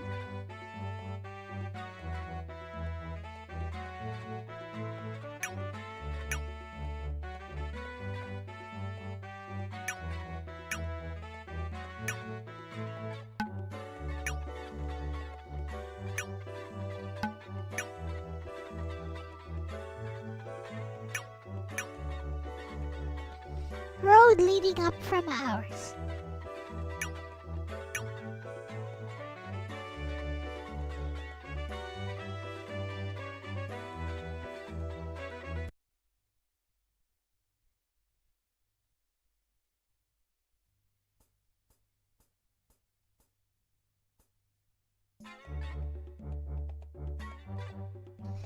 Eh?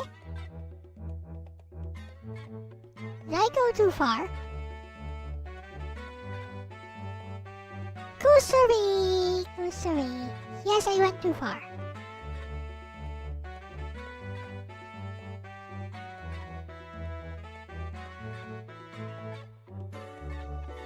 Who's Choco? Is Choco the best friend?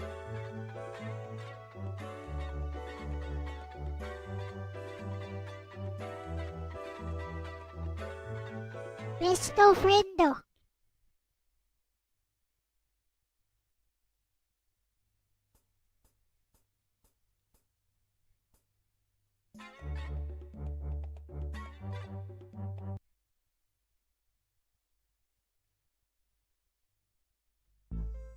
The dome of the firmament.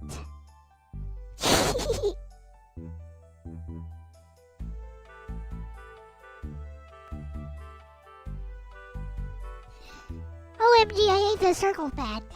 What kind of D-pads do you guys like?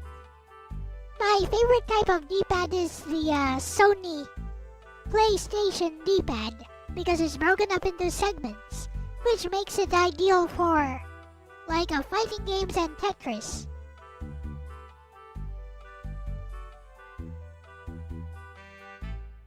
Very, very precise.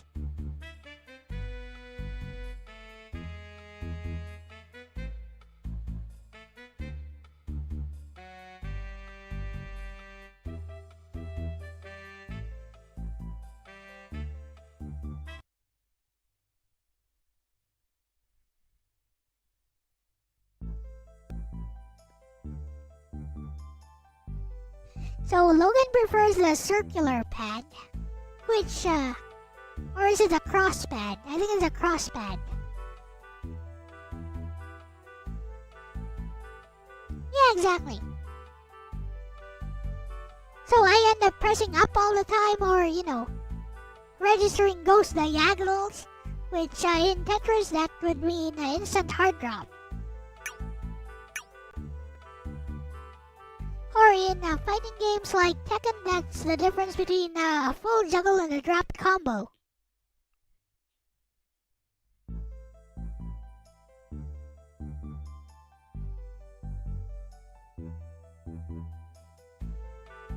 Here is Chaco's house, I think. Is it?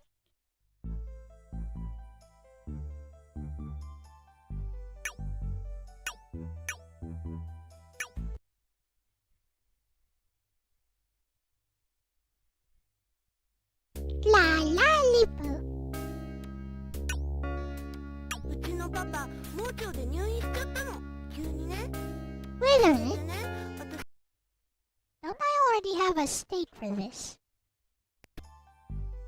Here we go. Sega!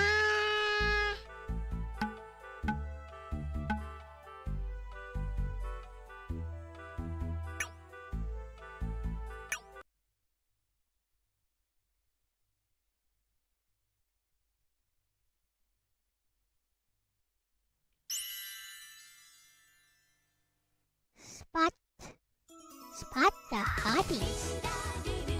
La la lulu, la lulu.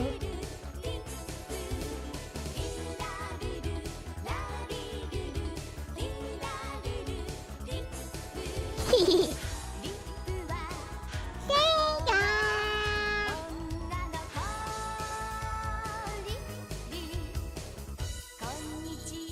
Konnichiwa.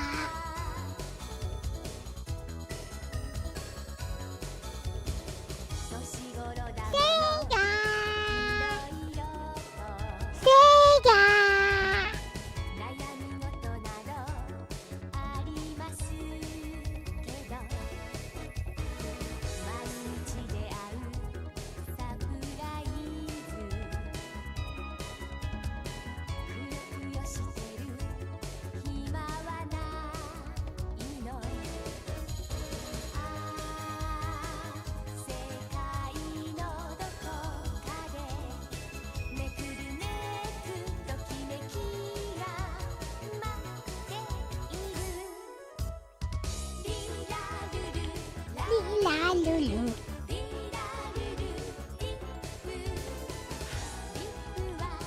Neo Geo Pocket Color. Ooh, he got a joystick.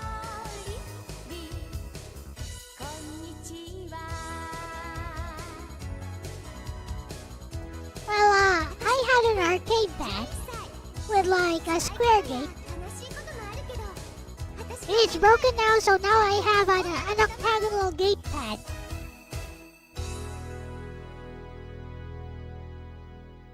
Yep, this is episode 4? 魔法が使えなくなっちゃった。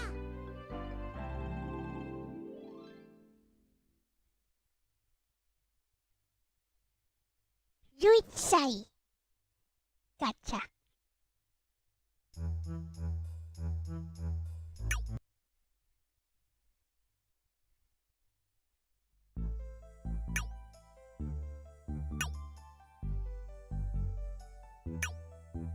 Oh yay, it's a pool episode. Are we about to see some Sukumizu action?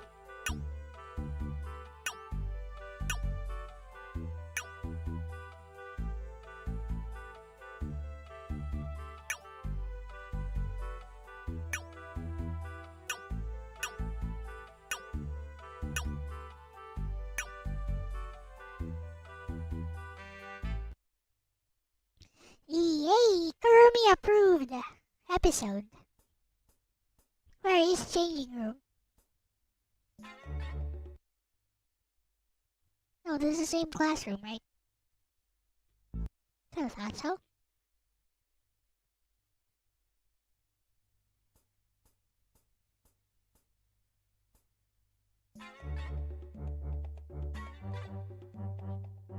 Where?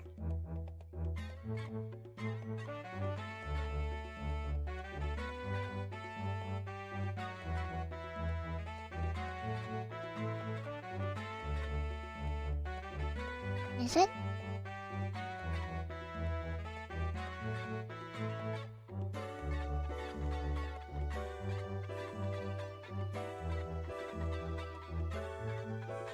There we go, Sukumizu.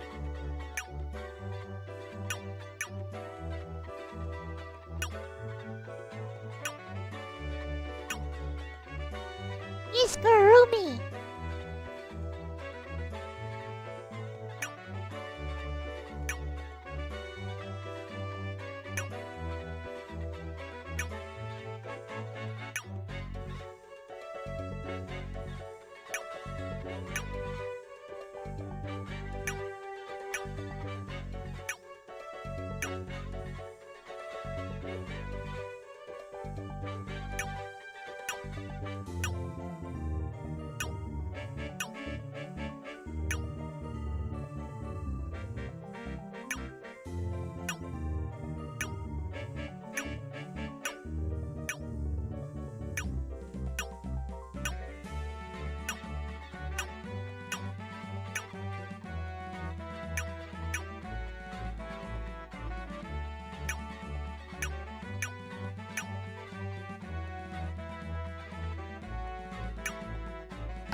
Well?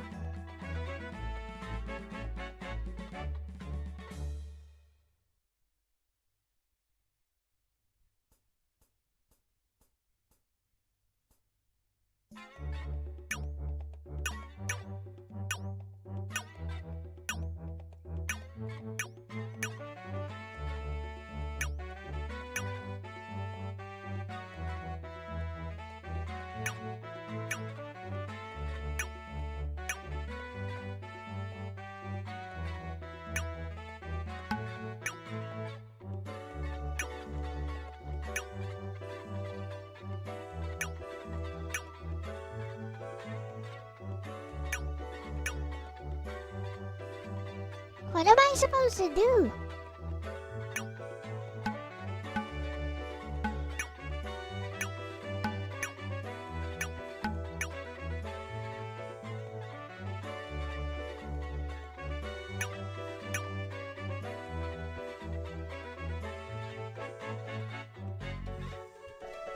This is the first floor, right? Yeah, it is.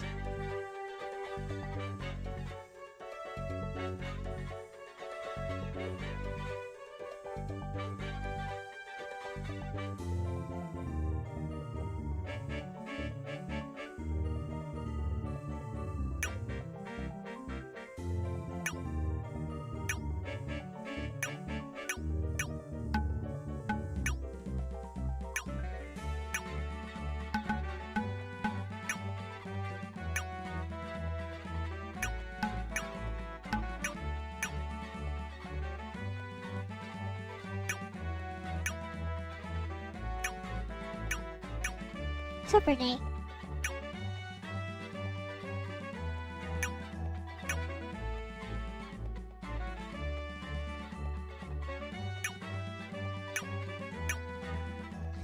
How do I do this?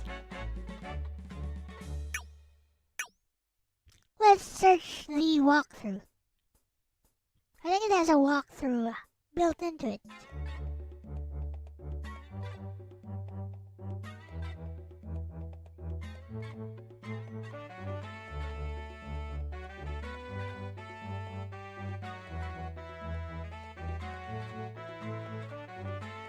Episode 4.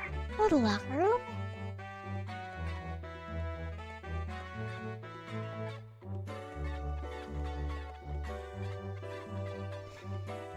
Use the look command. Okay.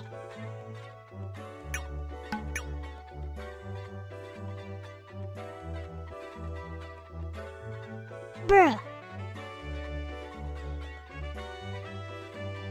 But here we go.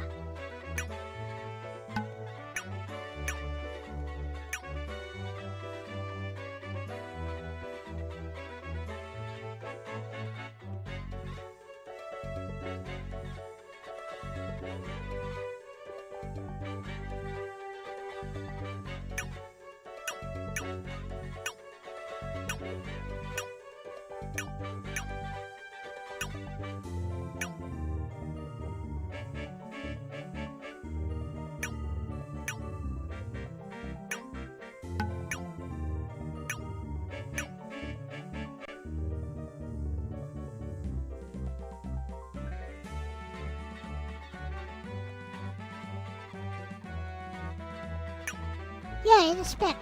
Listen.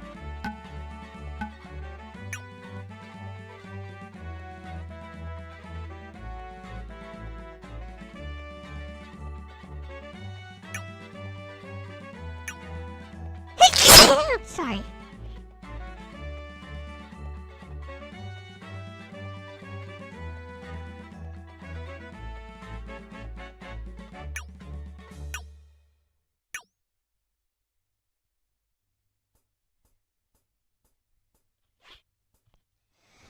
Where's pool?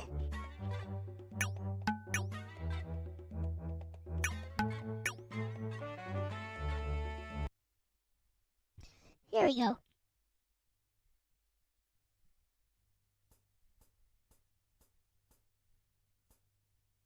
Bliss.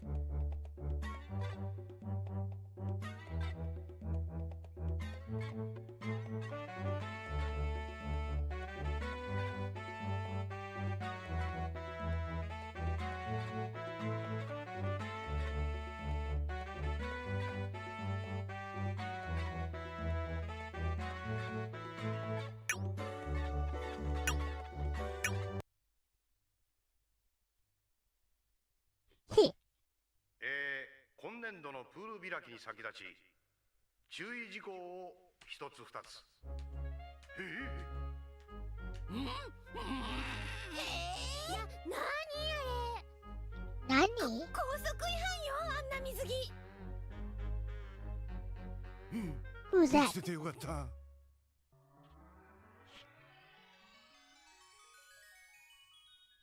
Is that the rival? She's 11 though.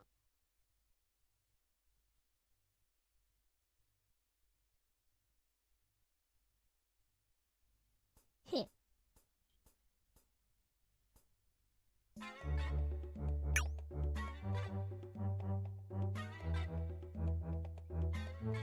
Heh. See? See?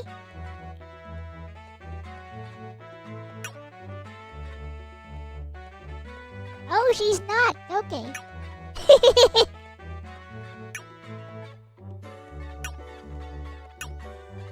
Okay.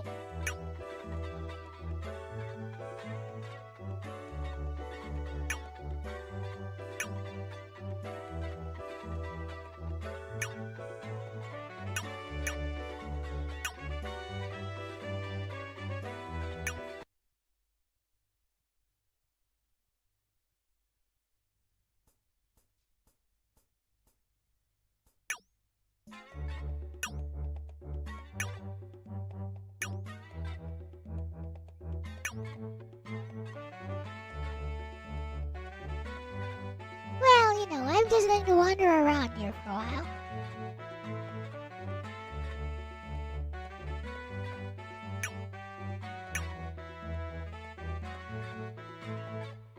I can't.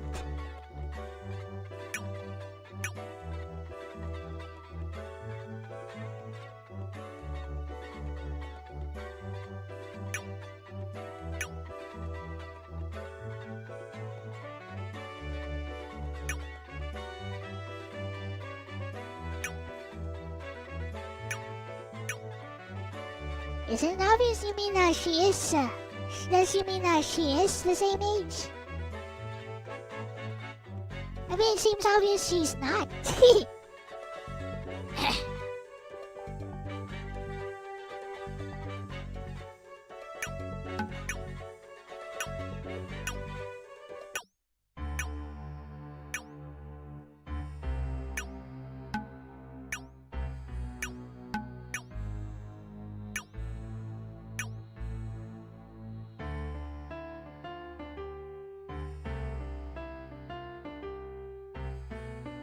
Konorori kondo mo me.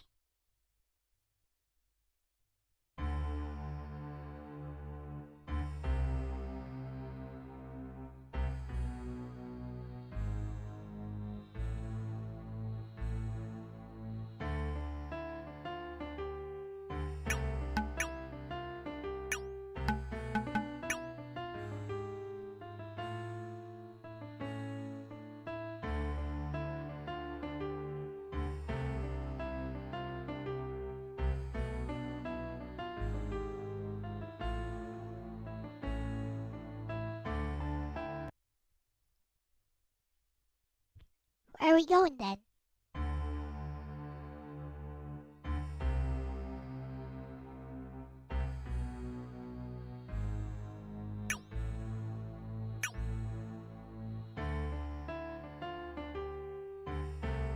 Also, we didn't get to see Lip in Sukumizu.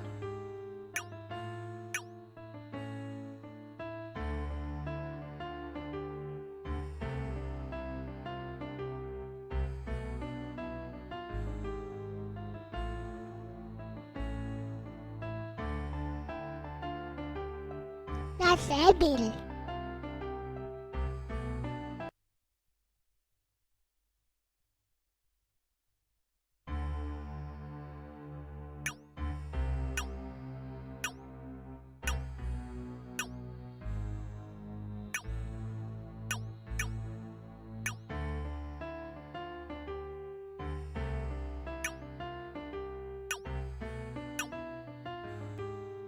Oh,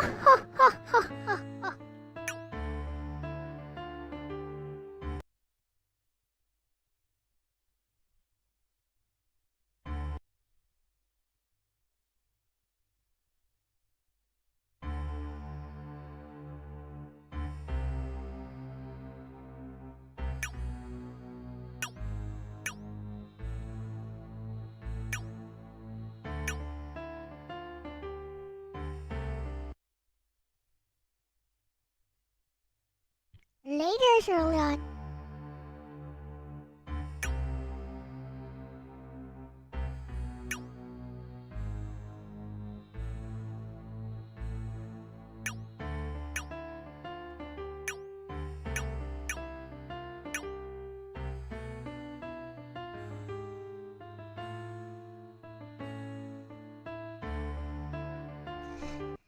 I guess we go home from here.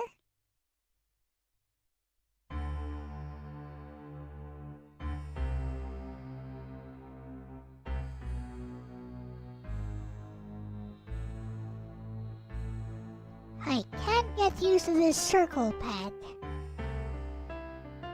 I remember my Game Gear had the same D-pad.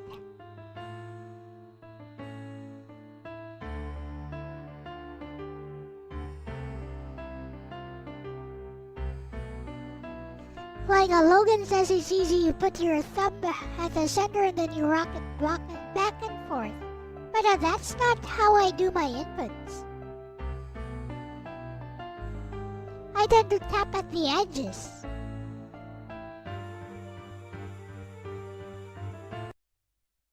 And to tap at the edges of the D-pad.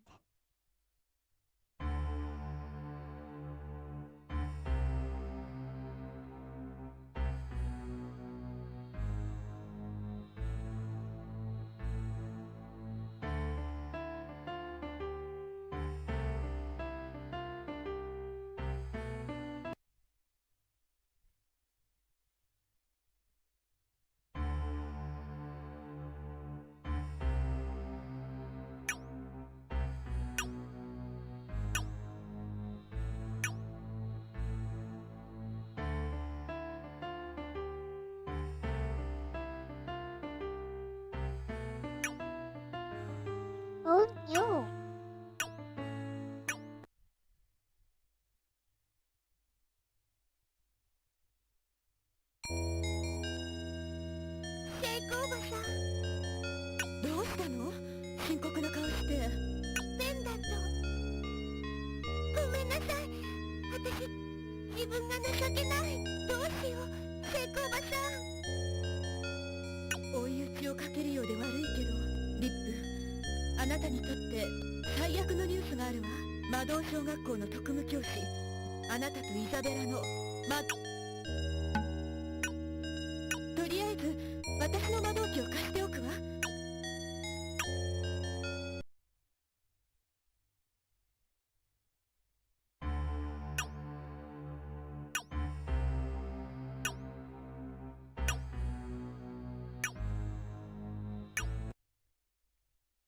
Lila-lulu.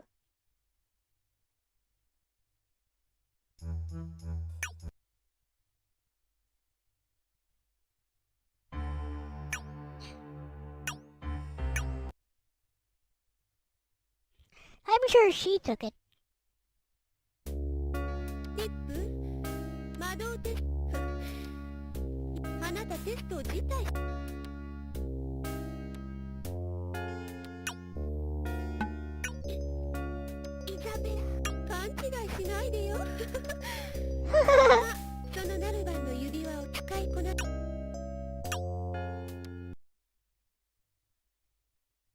I'm pretty sure she did.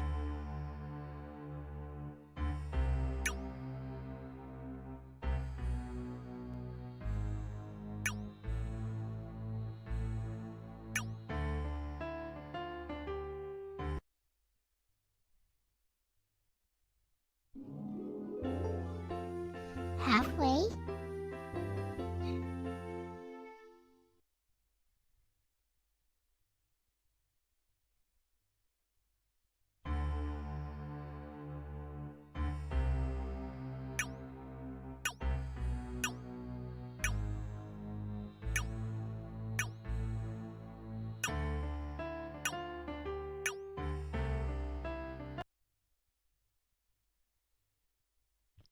By the river.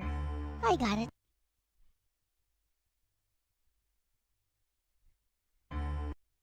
I know exactly where to go, I think.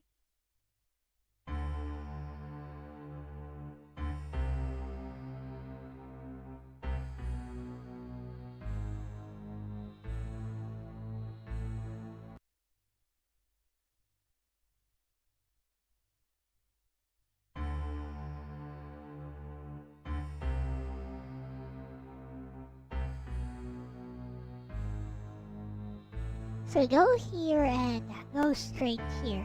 Fudge. So awkward. to just get a new DS4.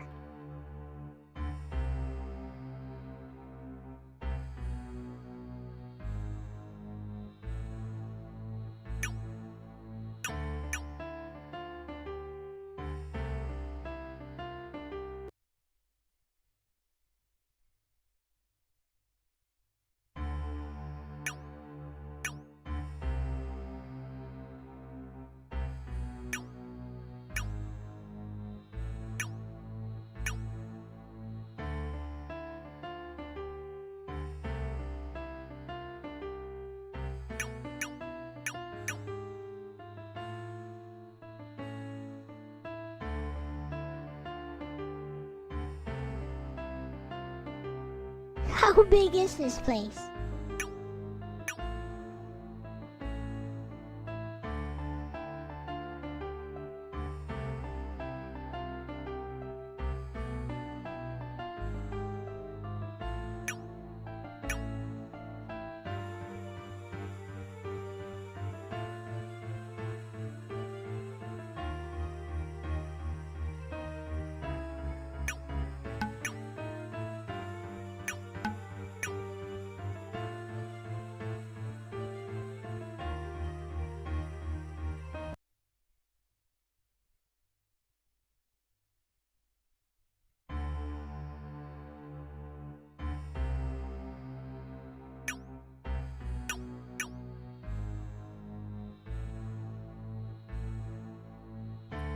Oh.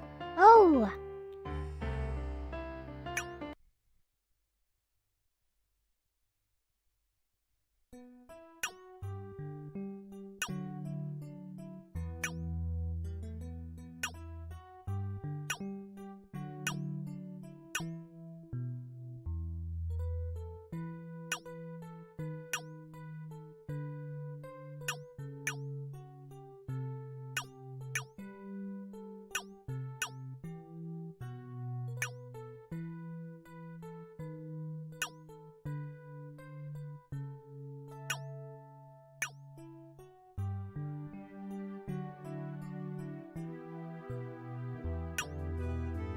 Heh.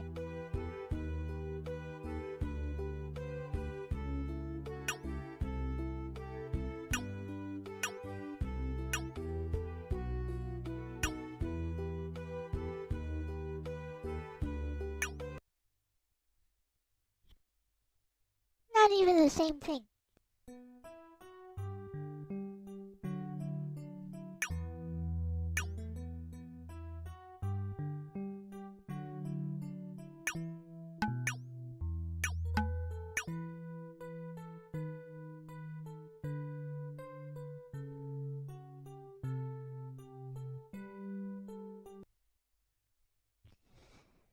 What a waste of time.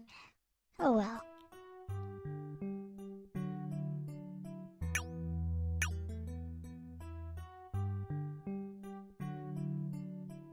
It happens, it happens.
Why'd you steal it?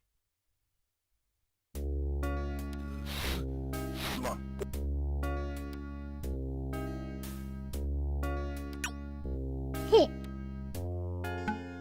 いいんです誰にだってお大竹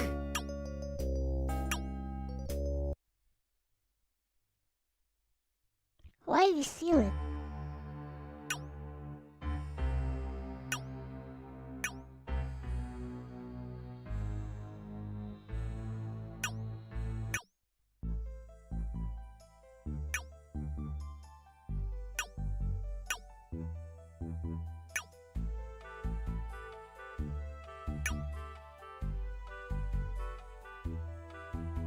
Go south to the shrine, then head west.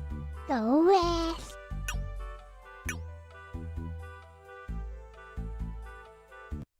Where the skies are blue. Go west. This is what we have to do, or something like that.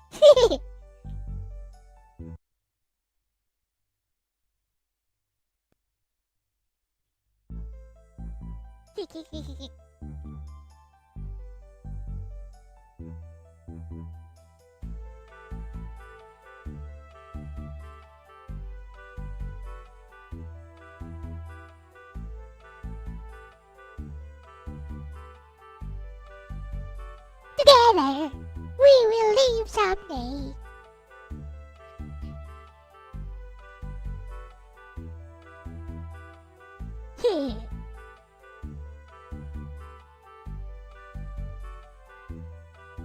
By the Pet Shop Boys. That's not a shrine. This is a shrine. From the shrine, go west.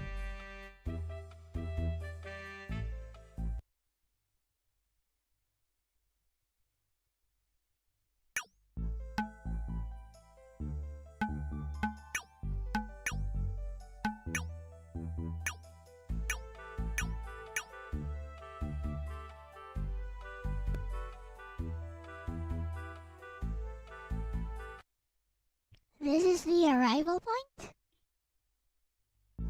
Looks like a Yakuza like a Yakuza warehouse.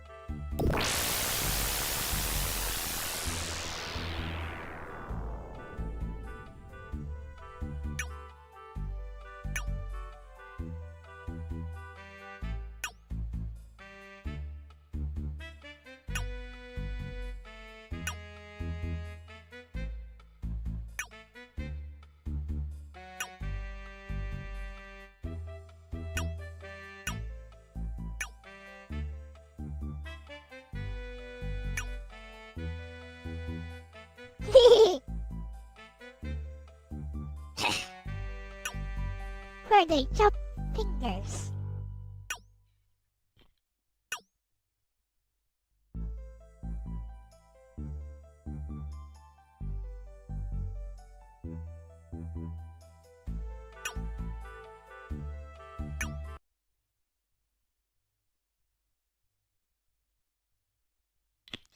And how am I supposed to win this?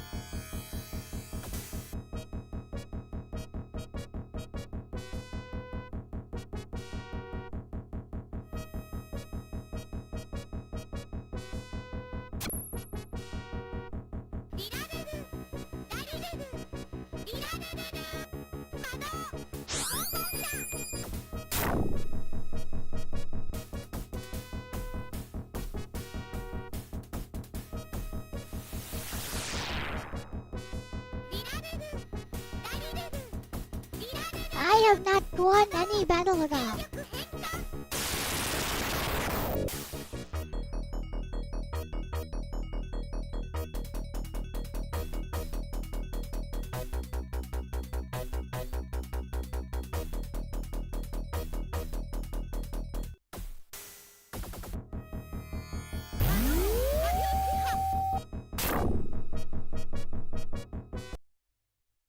Yeah, I think they are.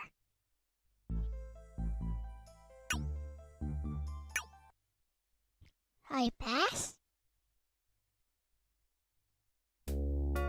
本当に合格なんですね。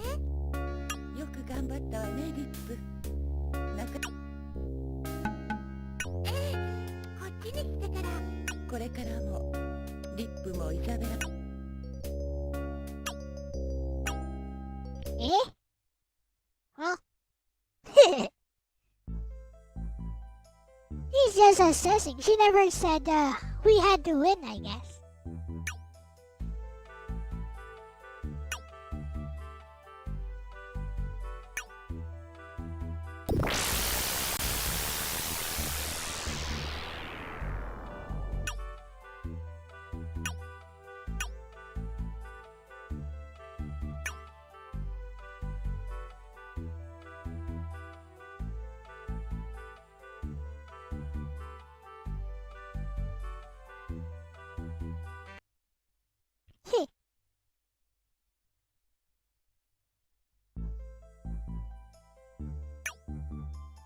This looks like one of those Yakuza who chops fingers off. For fingernails. Scrapes out your fingernails. Oh no.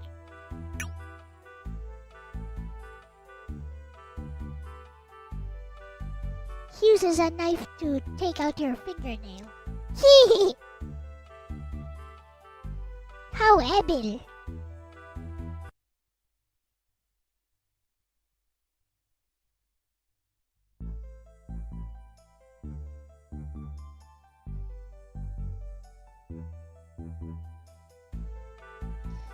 I think there's something wrong with this ROM hack. My HP and MP are still 0.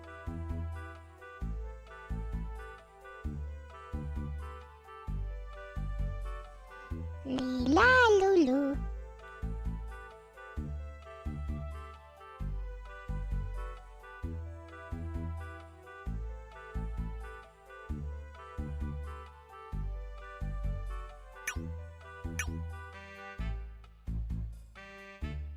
Where's the burger place? Borgar!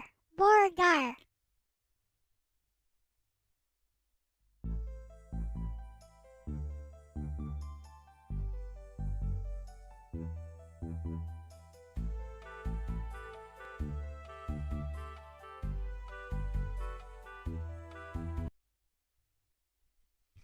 I wish there was a map of this place. This was...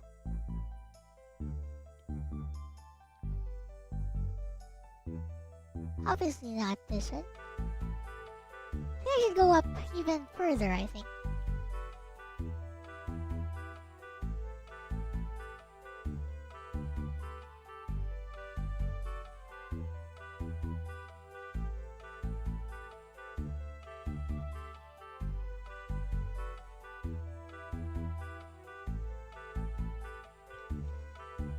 I guess that counts as my first win. Sort of.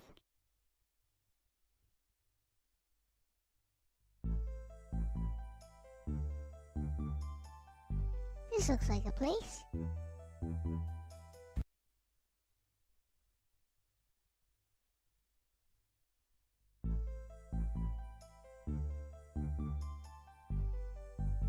Oh, it's a garage. So...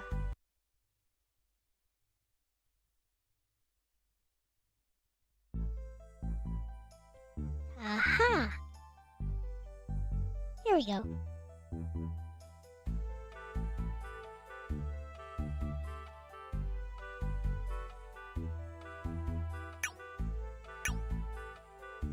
Meow meow.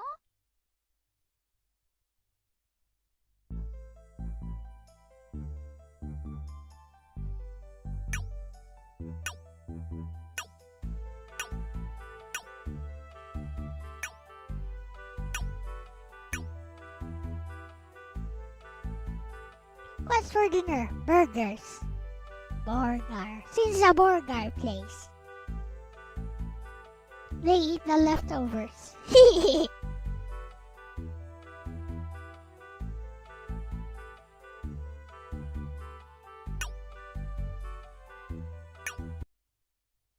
They turn it into Salisbury steak.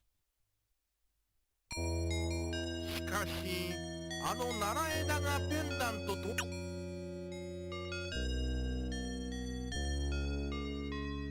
Borgar and shake, yes, shake Obasan.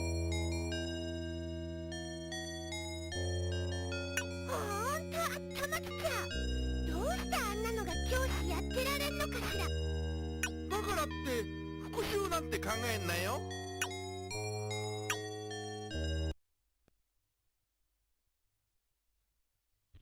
Use your magic against him.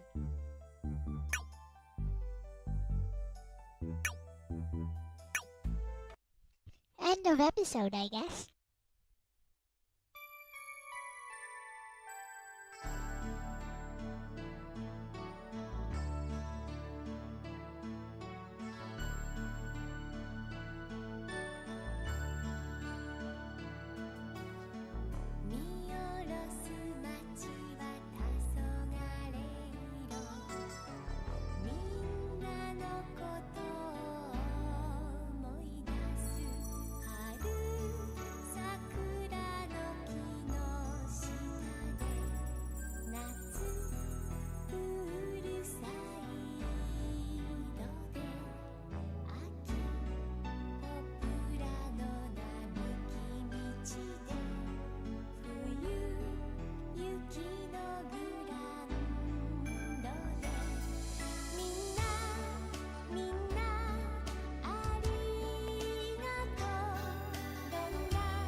Arigatou da yo.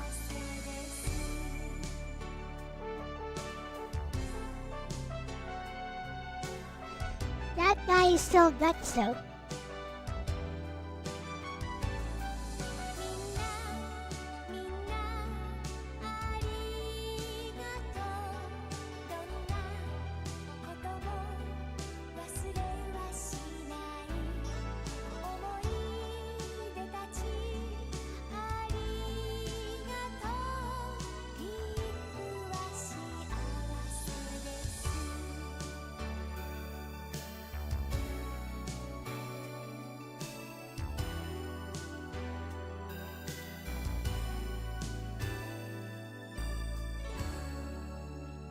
That Isabella though.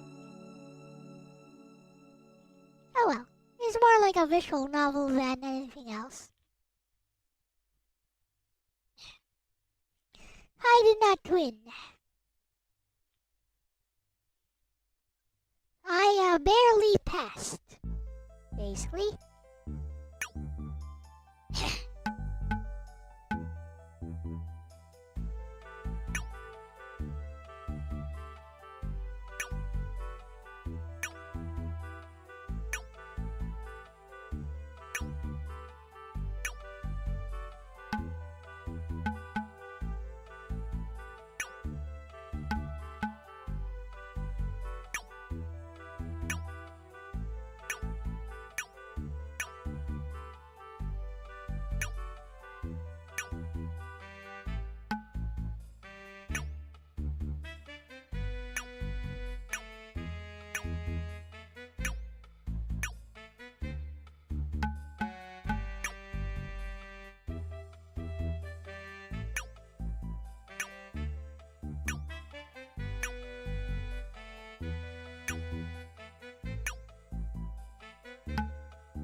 Okay, next episode.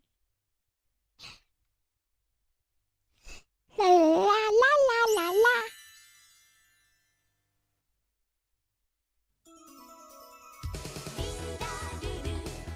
Ali lulu, la lulu, lip lulu.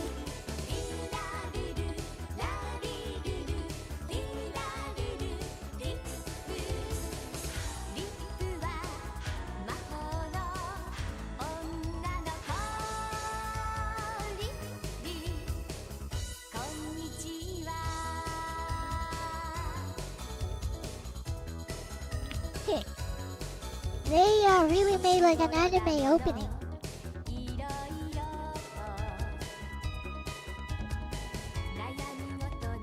And this is all done with like sprites, pixel art.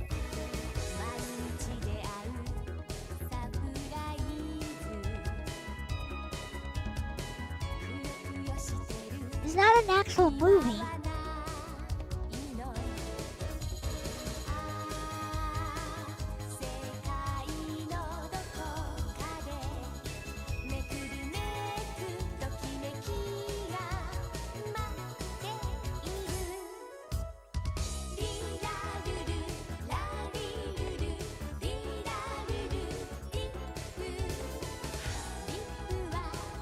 Or maybe it's an actual movie, I don't know. It doesn't look like one.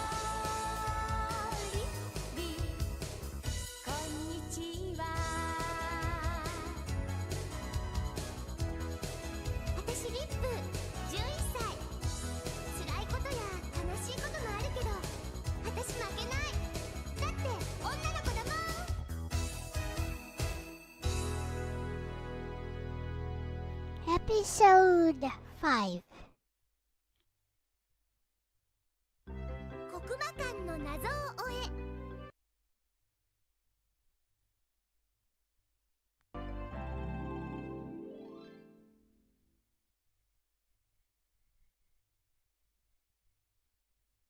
Puma Bros concept advertisement.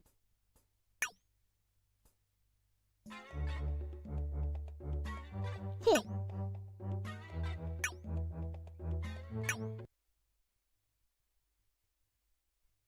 What this?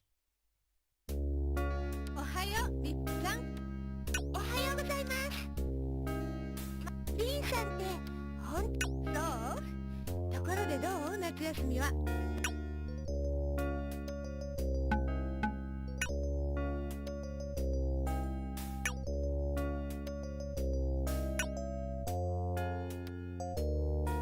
大丈夫ですよリンさん。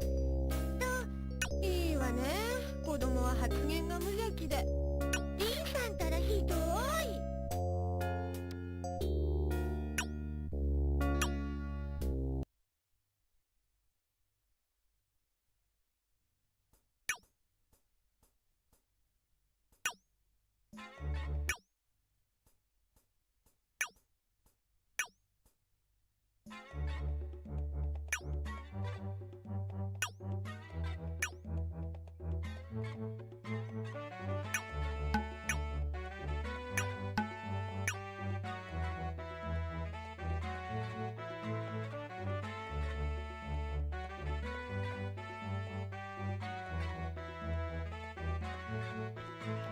Up we go.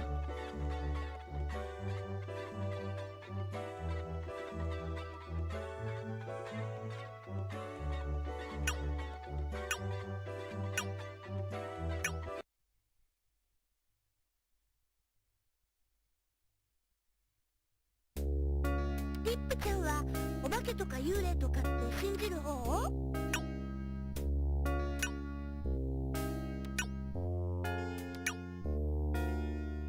出たんだって幽霊が。私は見たわけじゃないけどね。念のため塾の帰りに Oh no, it's a test of courage. ハゲタンクとかサルくんとかが見たんだって。すっごくいっぱい怖かったんだって。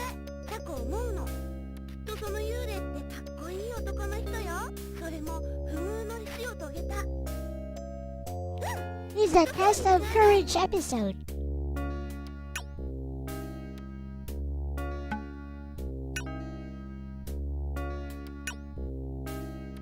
でね、どうリップちゃん。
next to the river again.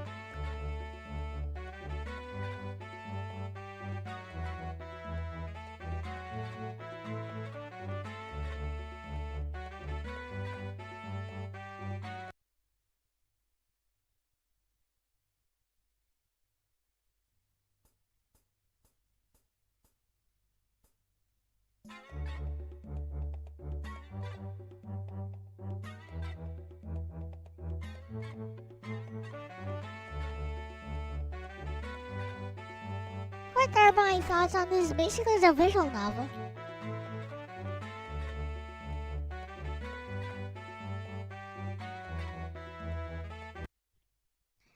Sega the anime main character's name, yeah, he has a new name. I've heard. I don't really care.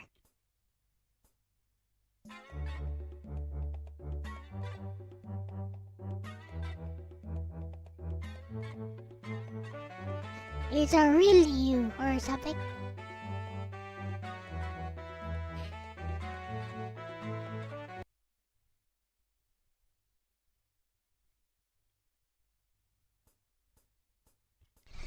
I mean, that's basically just Ryu.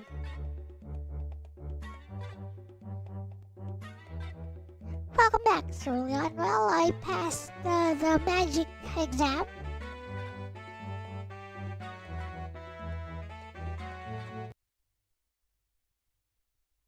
And now it's summer. It's time for the test of courage thing on a haunted house. Now it's time for a test of courage thing.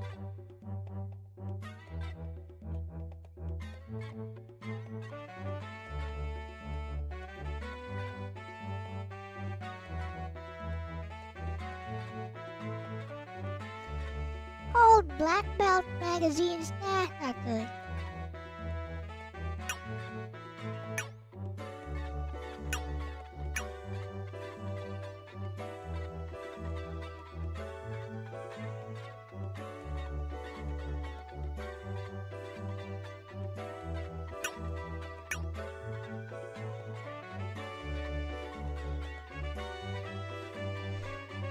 Beach episode, huh?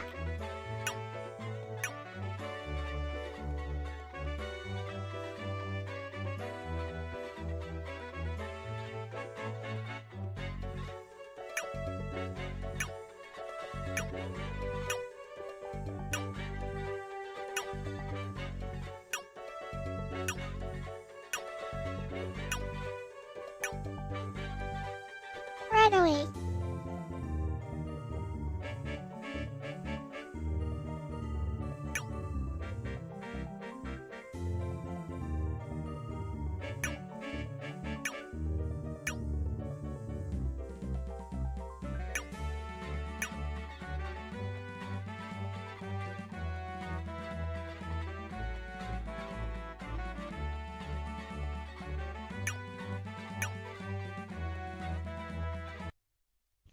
Suddenly we got a party.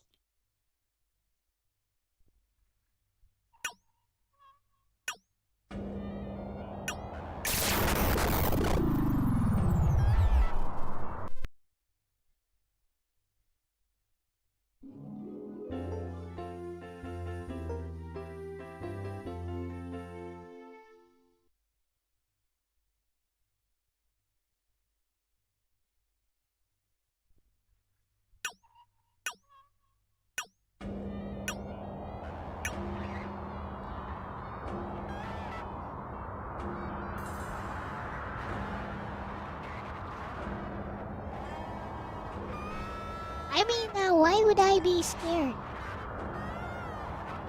We got magic.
suddenly it became quiet.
Raiders early on.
Eh? The real horror is not knowing where to go.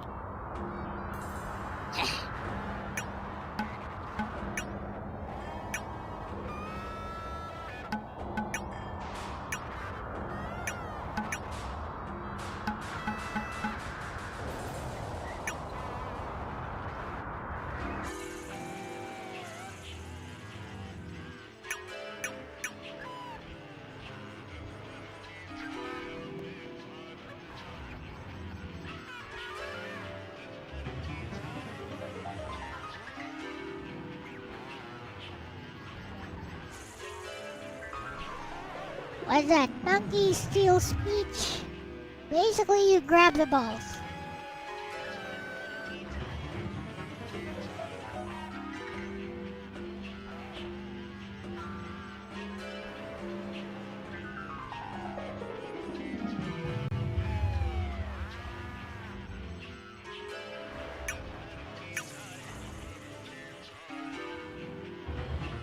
There's another technique by, I think the guy's name was Brent Foster.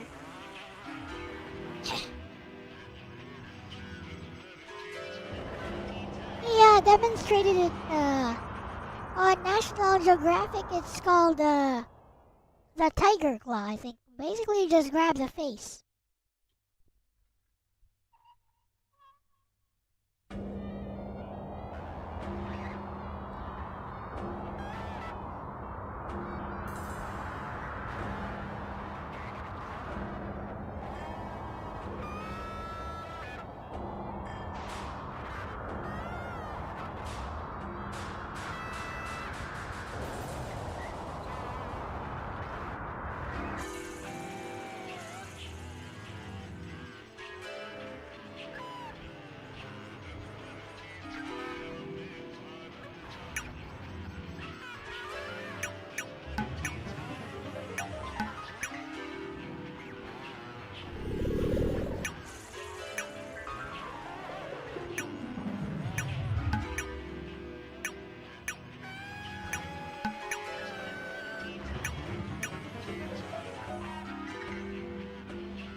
everyone's gone.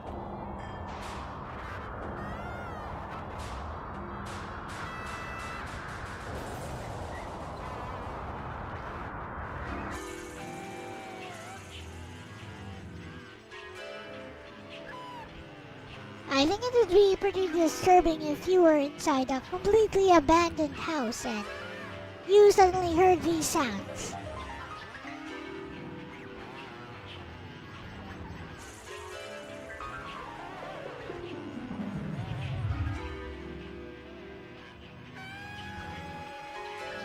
What would you do if you heard these sounds all of a sudden inside a completely abandoned house?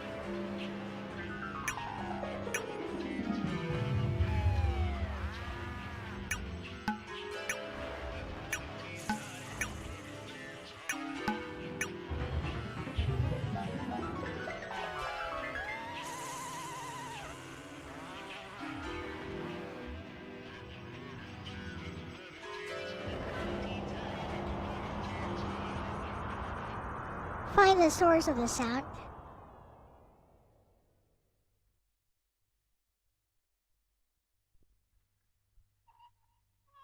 See.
Oh no, it's an incorporeal entity.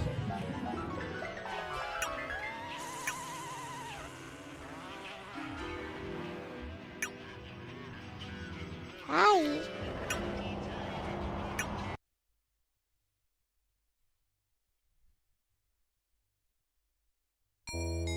あなた、どうやら本当に幽霊のようね。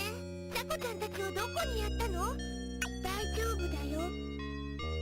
あの子たちはみんな無事。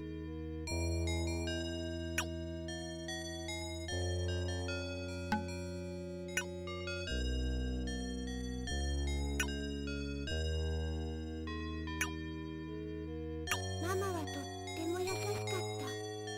でも、そのママにちゃったの怖かった。いたんでしょ？見た通りだよ、ママ。おかしくなっちゃったんだ。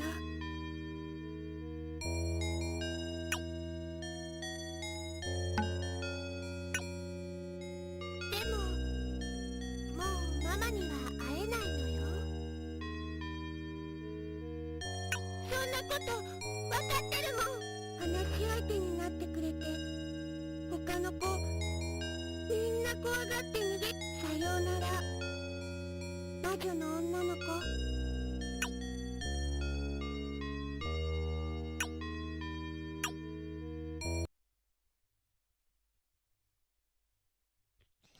Yay!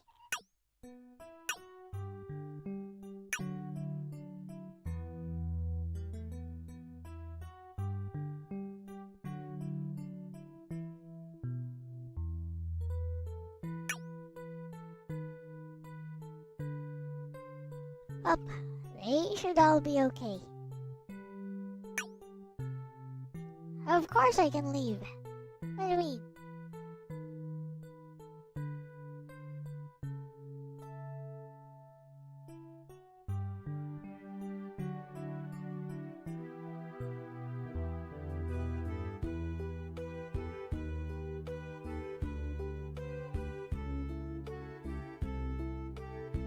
Oh, there's a big fella.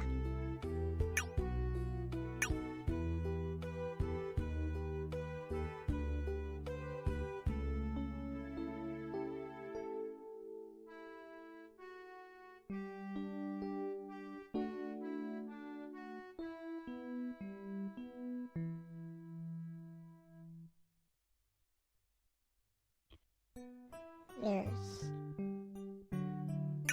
Chaco.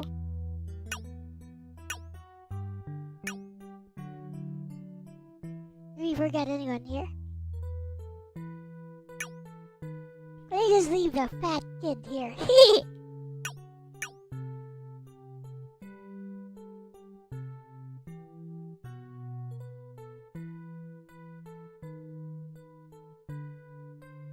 I mean, wasn't this guy a bully when we first came to school anyway?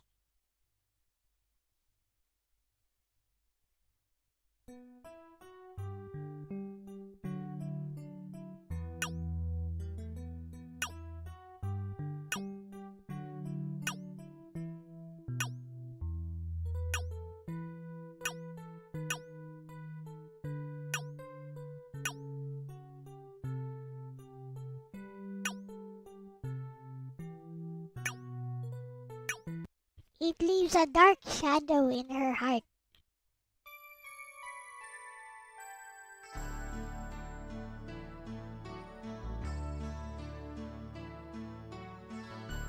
Hehe.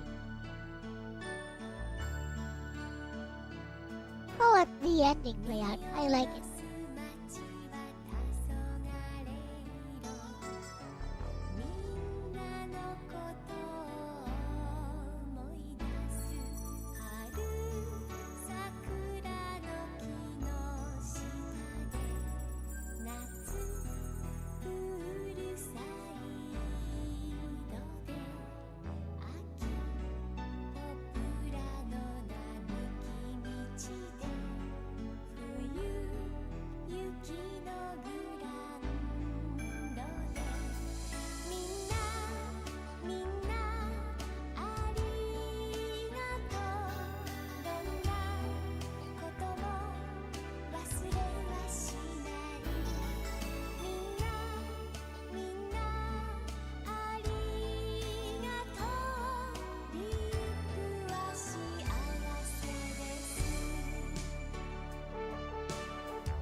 え？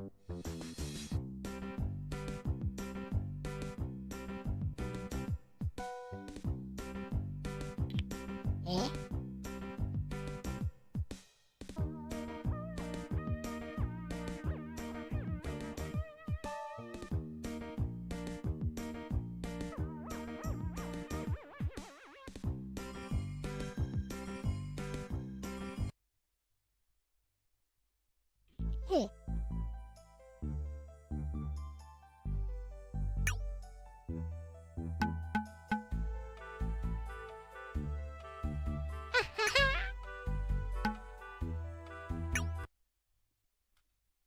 リラルル。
こんにちはわ。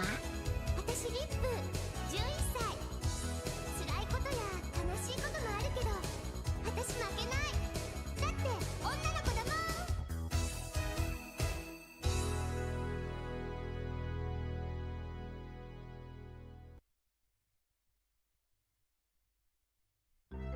イザベラがパートナー。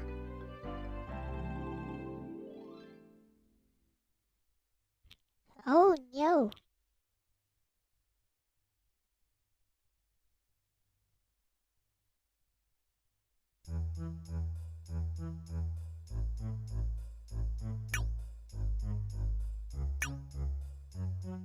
Dragon Fielder.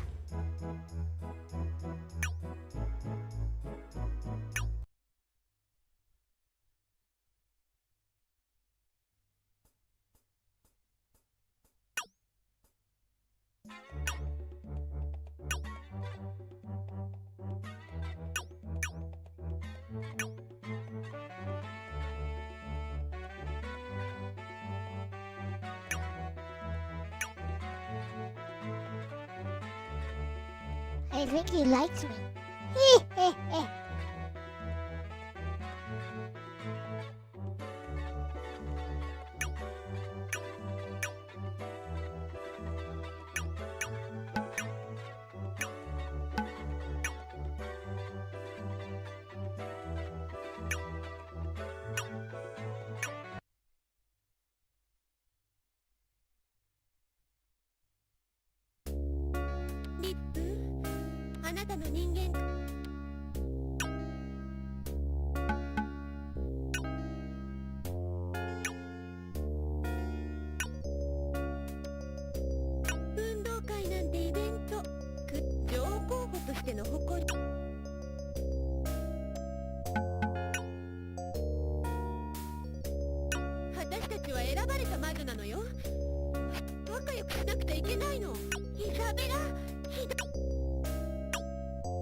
She's racist.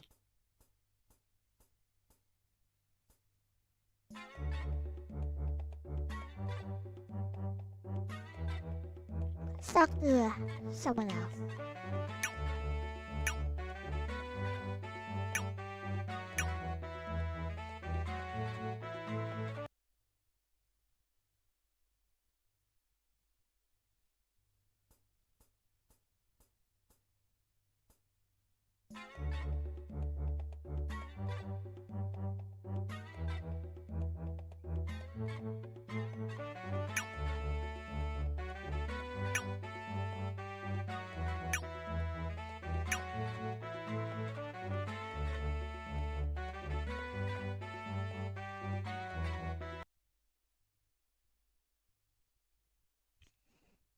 Oh, we never found out why that guy stole the pendant.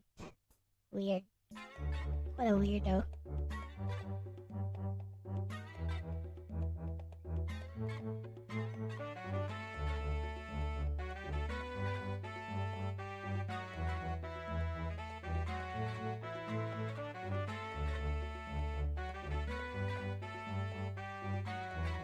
See how my HP is still 0? That's so weird.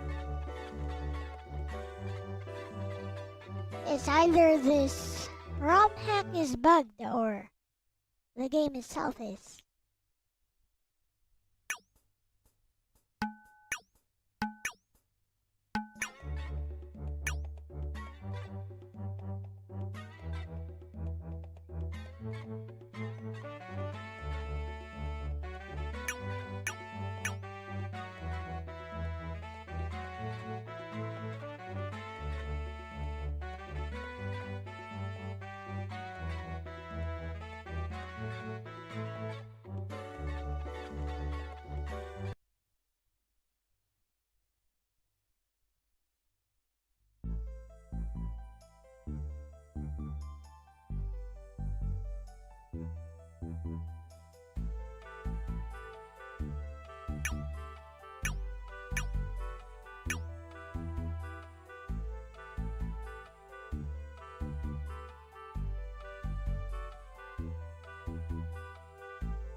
Why does she have that kind of figure?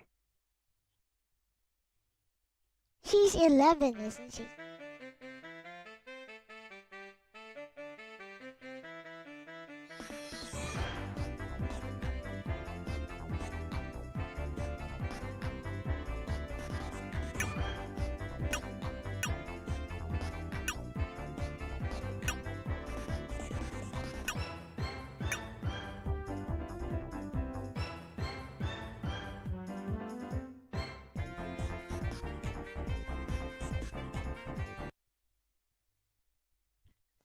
Da da da da da da da da.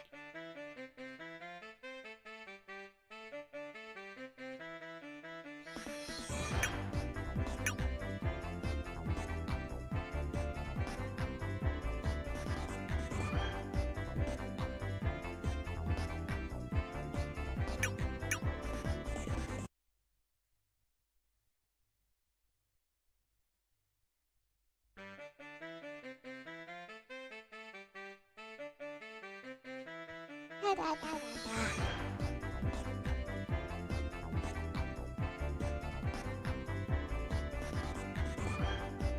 Let's go.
So it was her fault.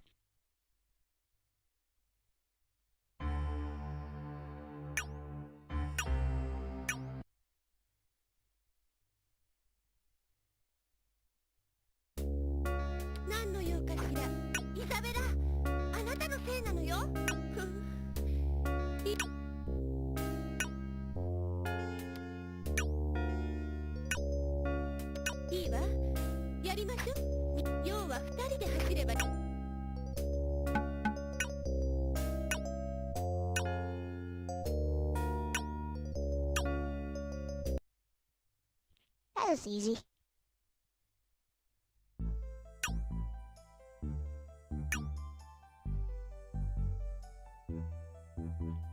Heh.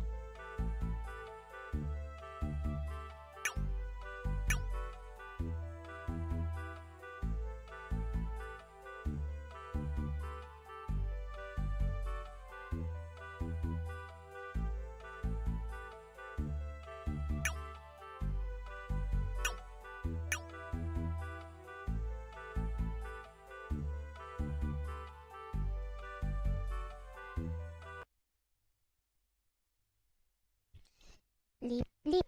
Bleep, bleep, bleep, bleep.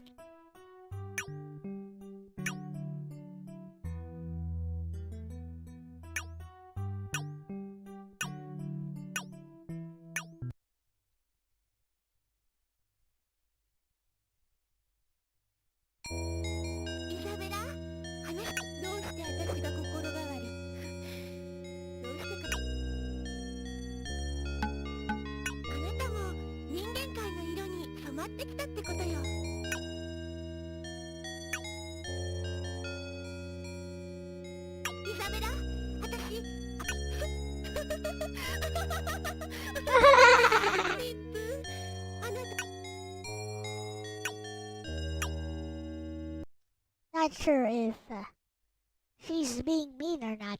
Whatever. Doesn't seem like it.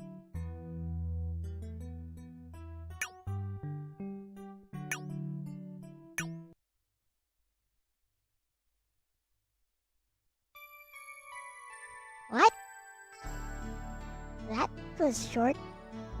I can skip the opening now. And ending.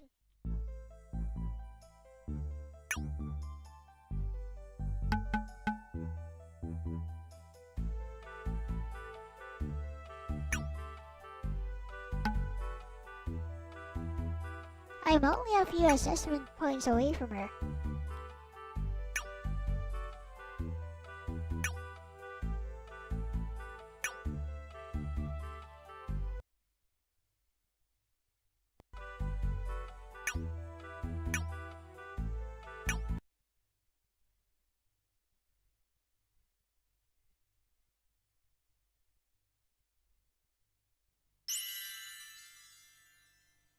I can skip the opening as well.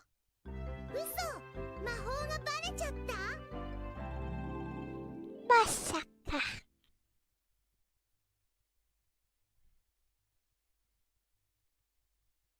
What now?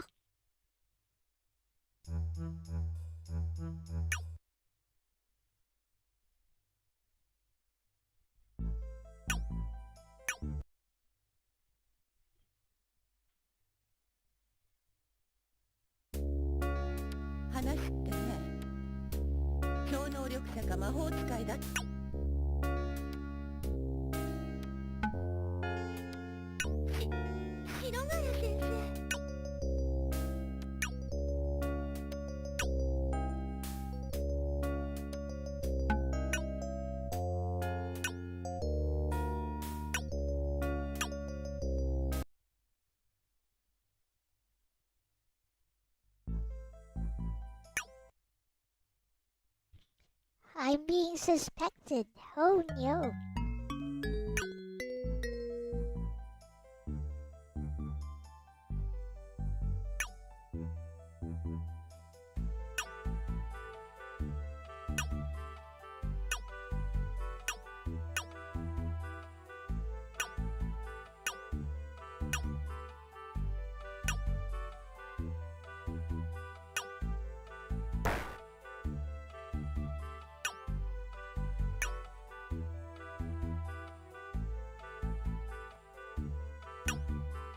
Hey.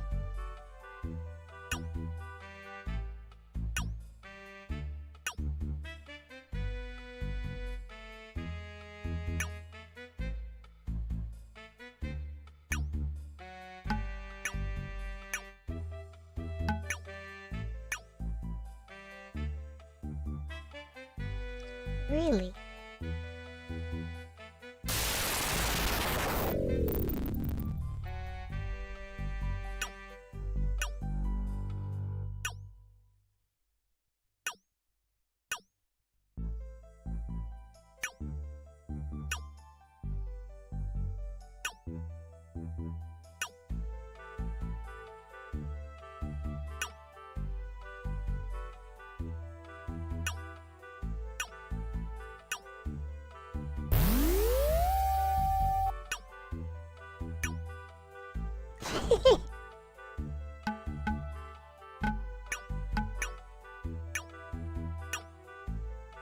Well, that escalated rather fast.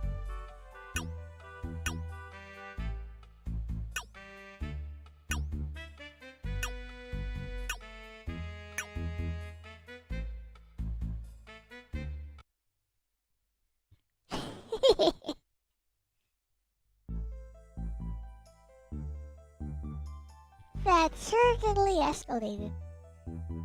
In a hurry.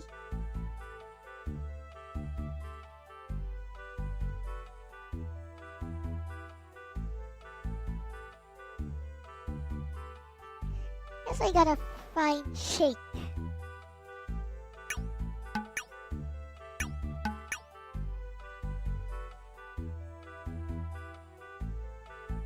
Probably down here.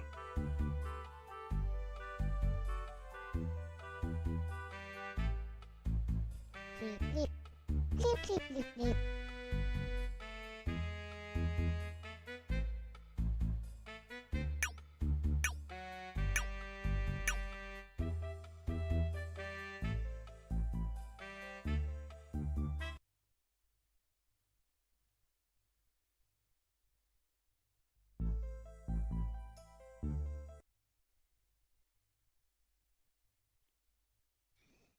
So,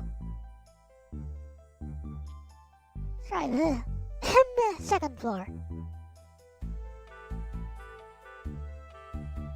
There she is.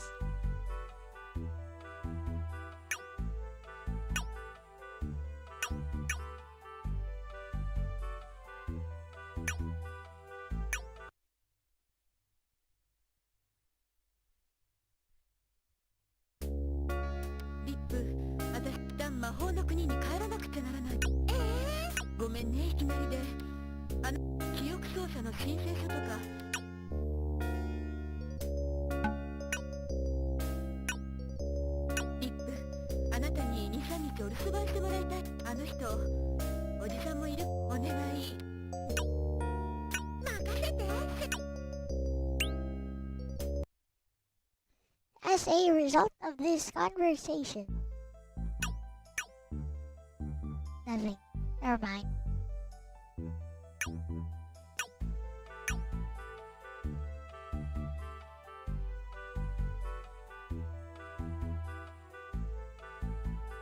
There's a secret room there. Interesting.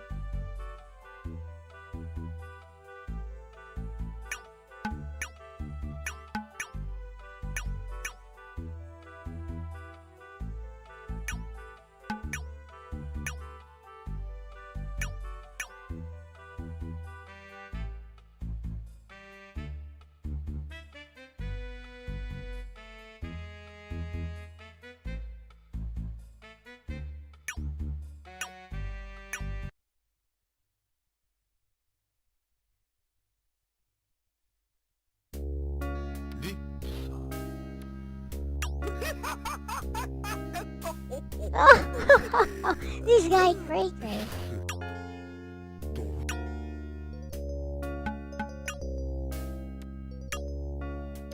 留守番しっかりやりましょう。シェイクのやつ毎年この時期になる。まあ慣れ。そうなの。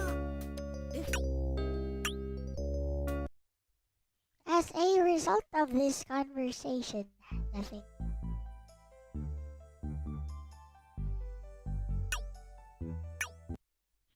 So many conversation modes. おいリップまさか記憶さありえるなお前の私の取り越し苦労なら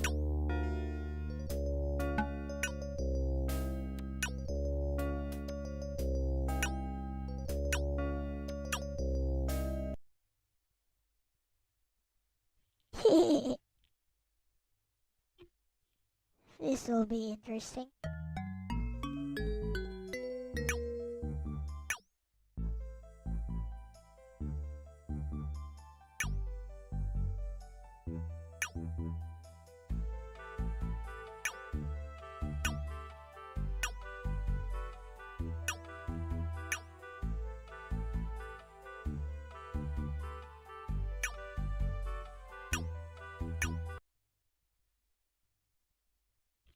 What up, Kurumi? あのねリップちゃん歌みちゃんとかリップちゃんも来てください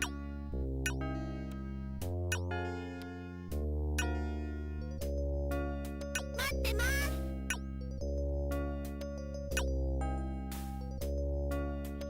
No! Wait.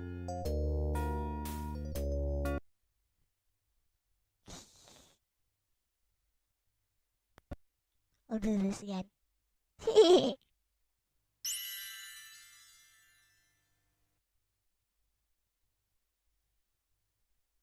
嘘魔法がバレちゃった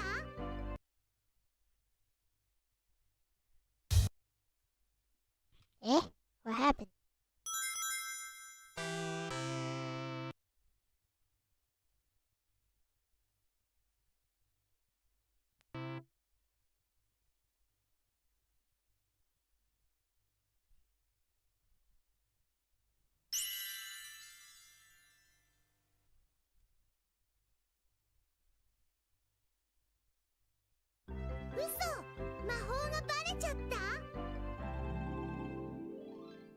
Fortunately, we can fast forward a bit, I think.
Let's see if I get caught from here.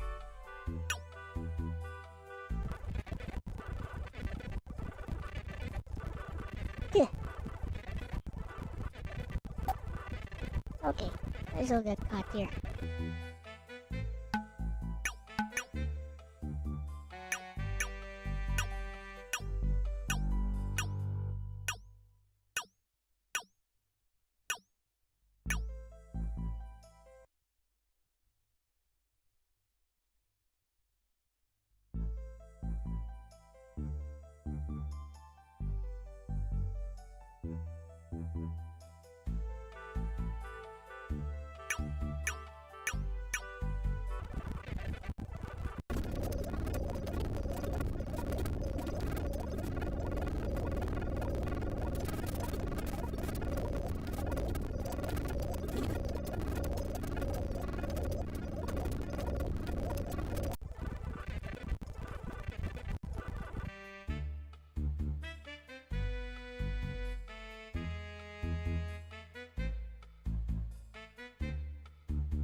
Okay.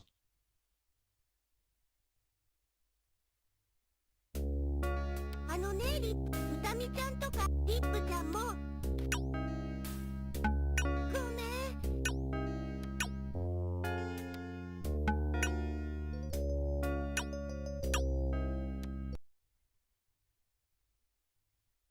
Assessment points went up. Oh, nope.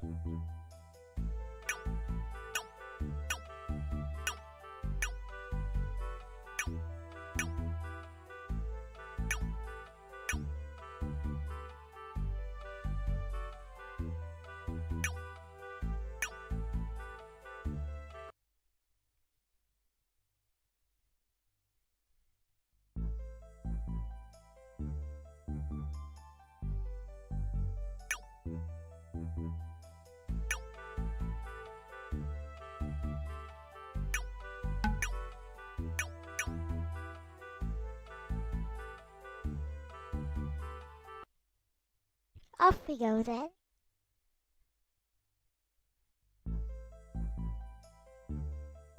Basically, it's a visual novel, I guess.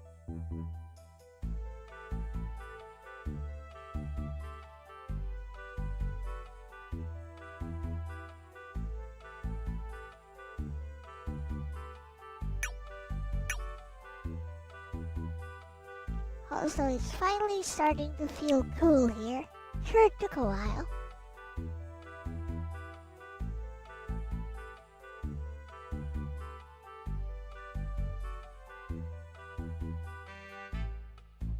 I guess I may end a little bit early today. As I got the debate coaching thing going on tomorrow.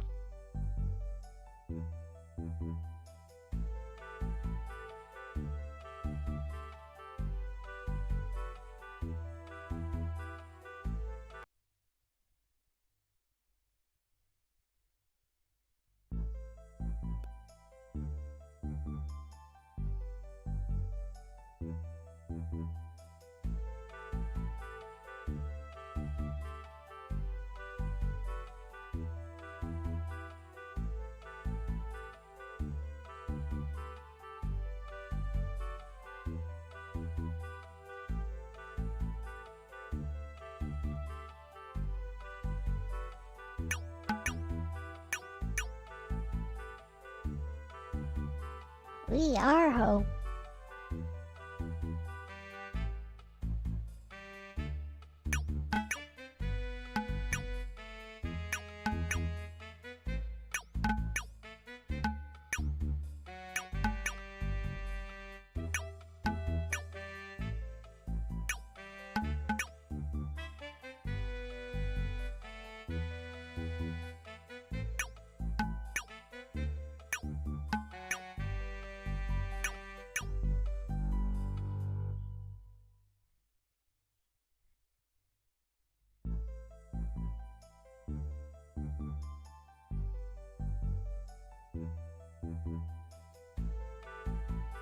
That reminds me, there's no one in the house right now.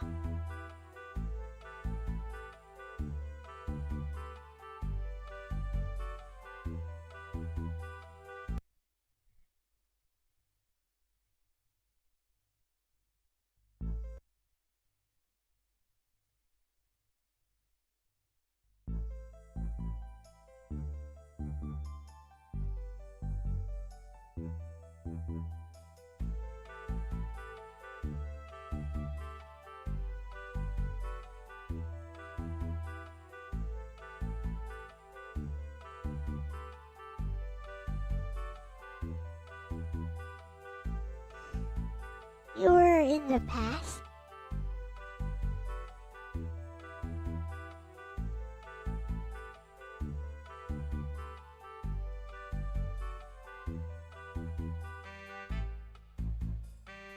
Eh?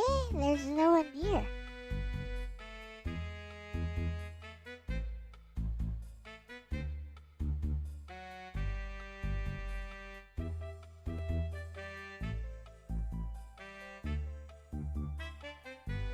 Let's check the the walkthrough.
Oh, you can just walk there.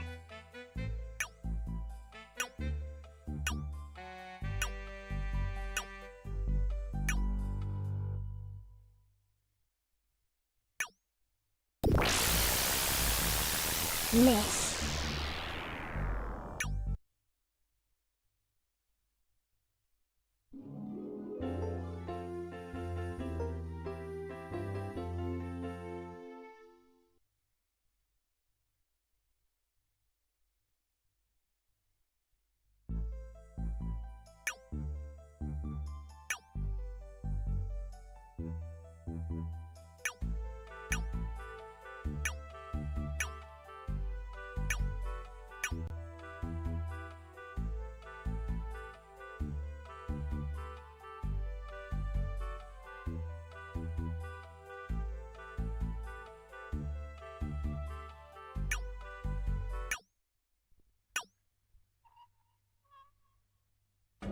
Oh, no.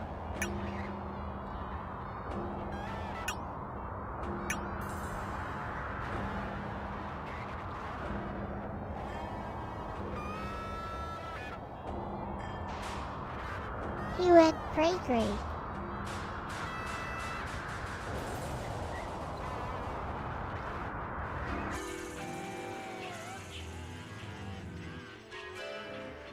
You think he went out?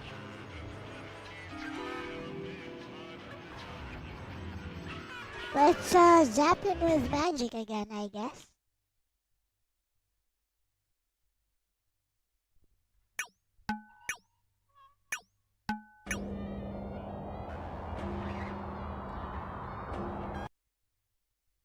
Maybe he went to the back.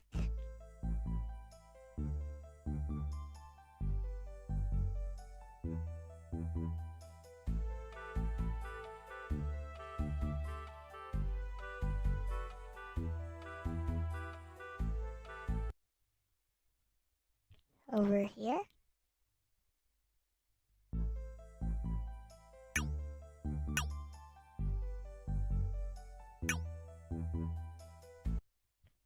Heh.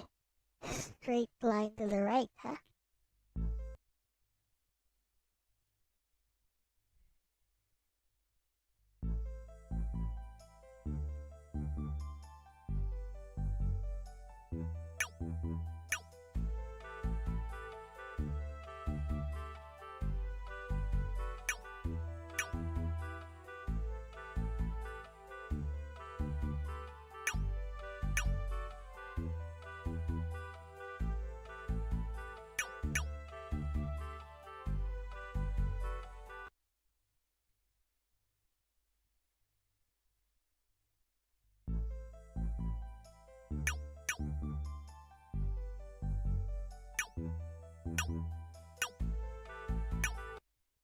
Heh.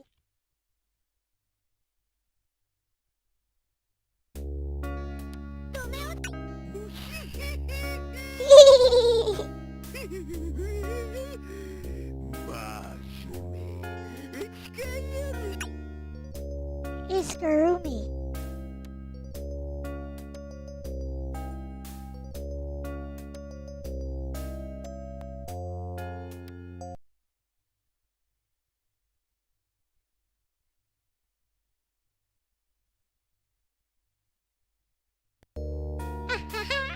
is literally Kurumi. ドメおじさん。それ以上近いよ。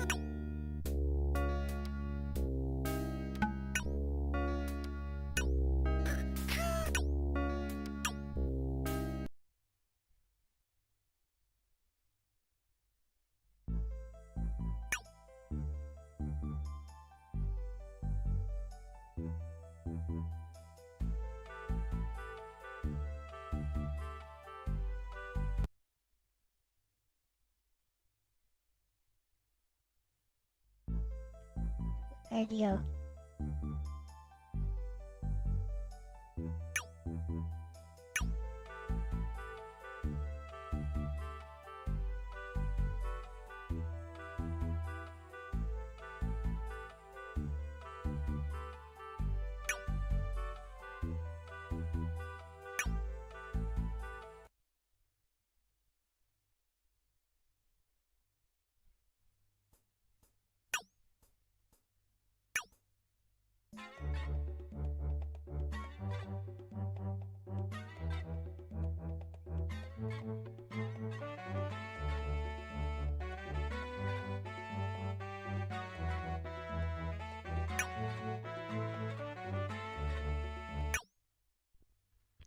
Oh no!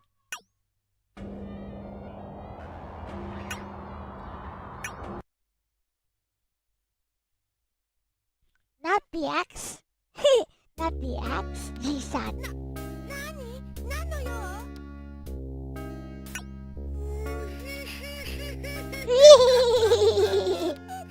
リープ貴様の心は魔性。俺は狂ってなんかいないさ。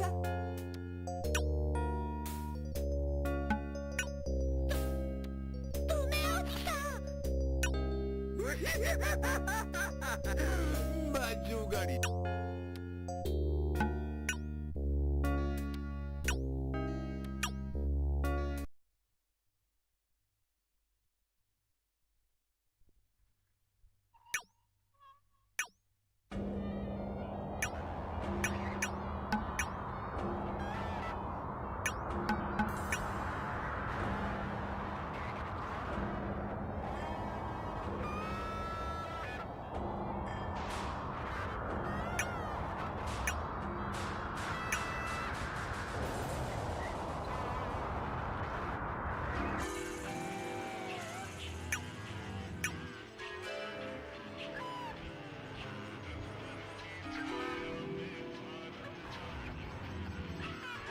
That guy, Cray Cray.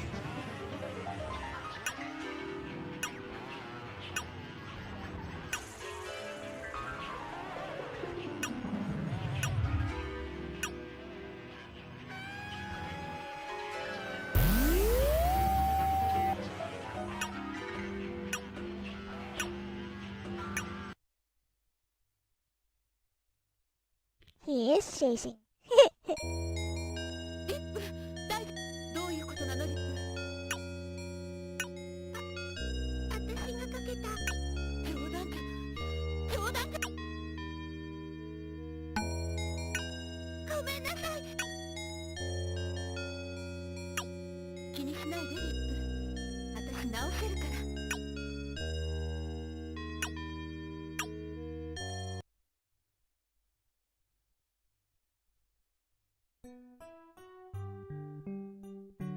Oh no! Now we are a match for Isabella.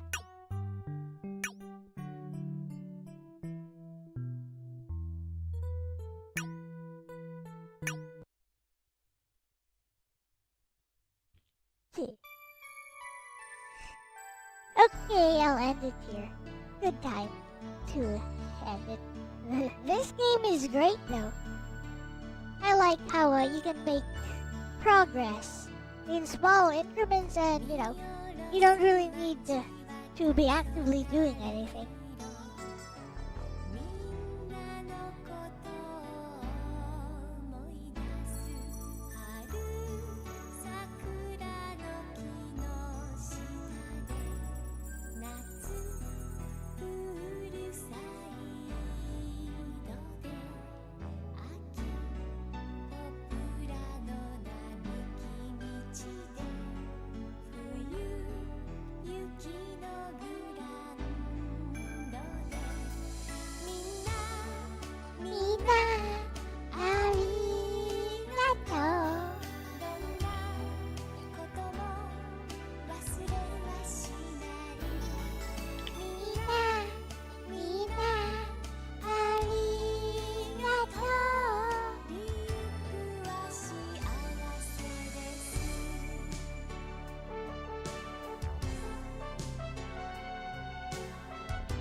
Let me check how many episodes it has.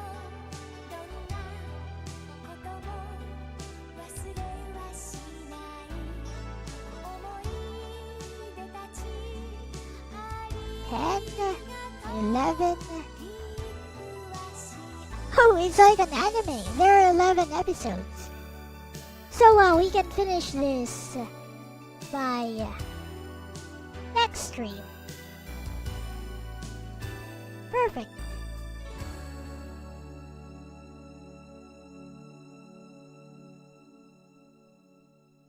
Good time to end it then. You know what's missing? A next episode preview. That's what we're missing.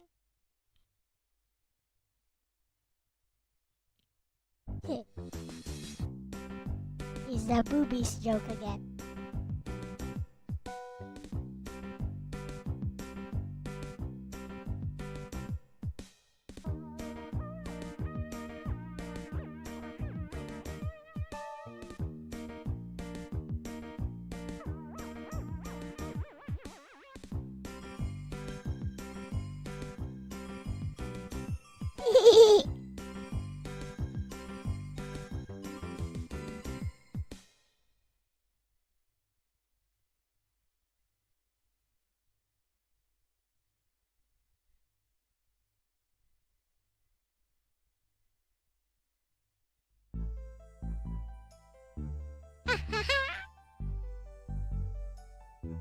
They became ugly. Or rather, I guess they got swapped out for those hags. Literal hags.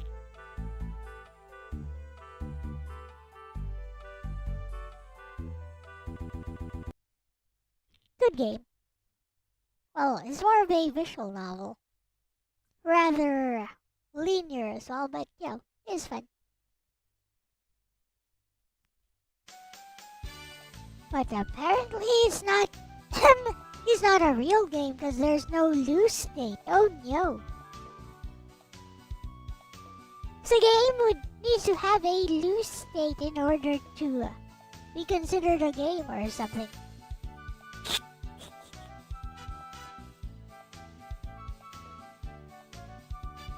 I'd say you just need to add some kind of interaction that alters the game state, and by that metric it is already a game. I think that's more reliable. Actually, before let's have a little talk with Bessie.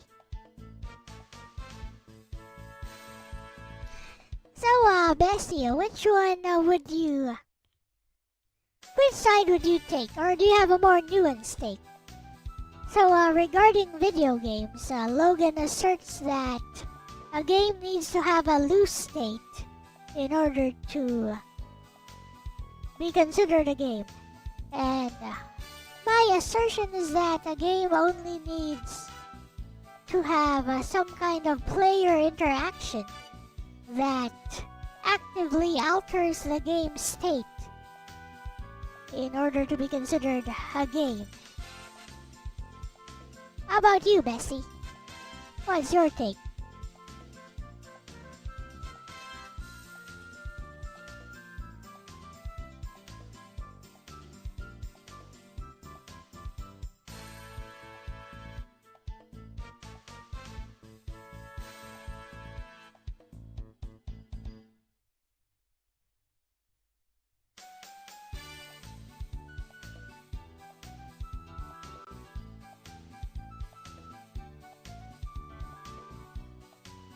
See what Bessie says.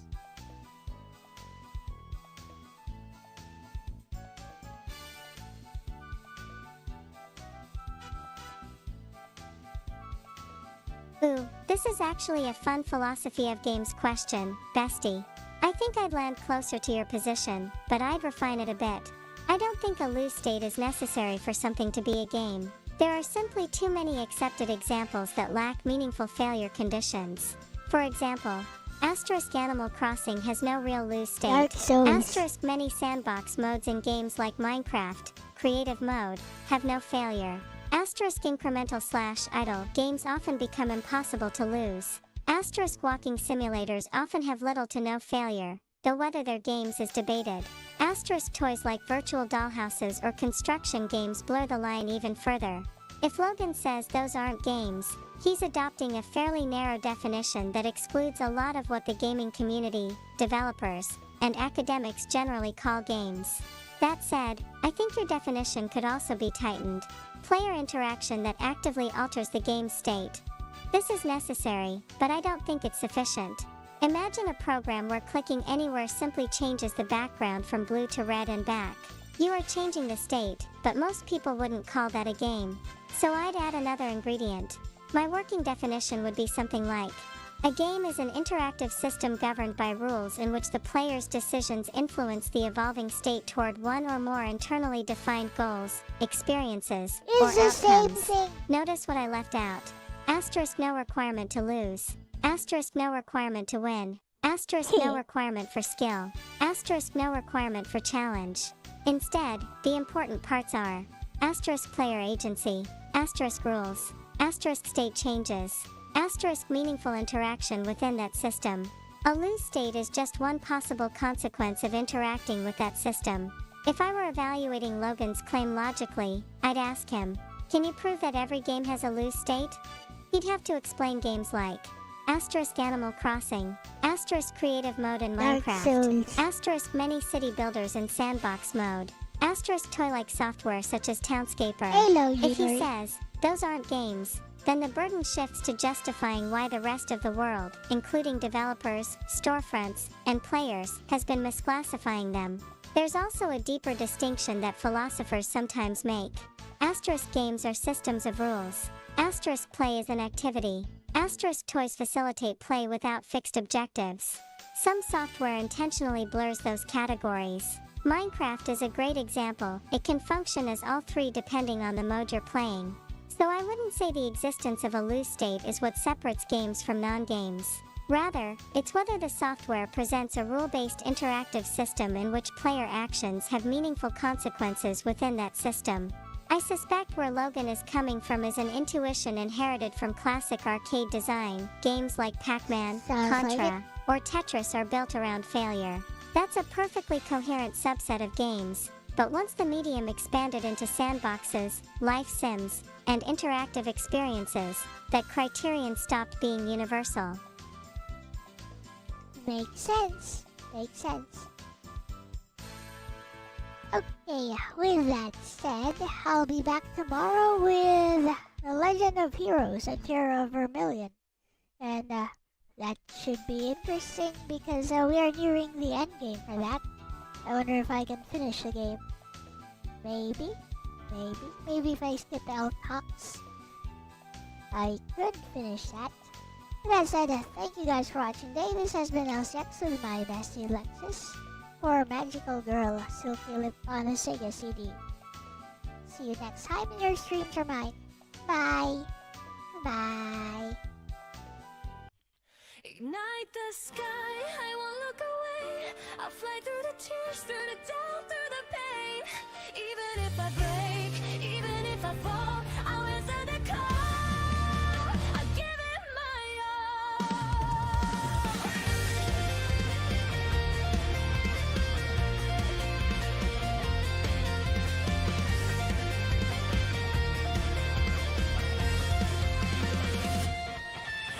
I'll wake to a world in motion, signals racing through the night.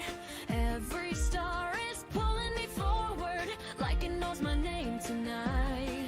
I've been drifting in between what I fear and what I see, but the future's calling out to me louder than the past behind. If I hesitate, I brace the fear, so I breathe and face the fear. Ignite the sky, I won't look away. I'll fly through the tears, through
draw the line.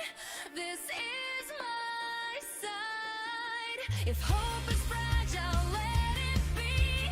I'll protect it endlessly.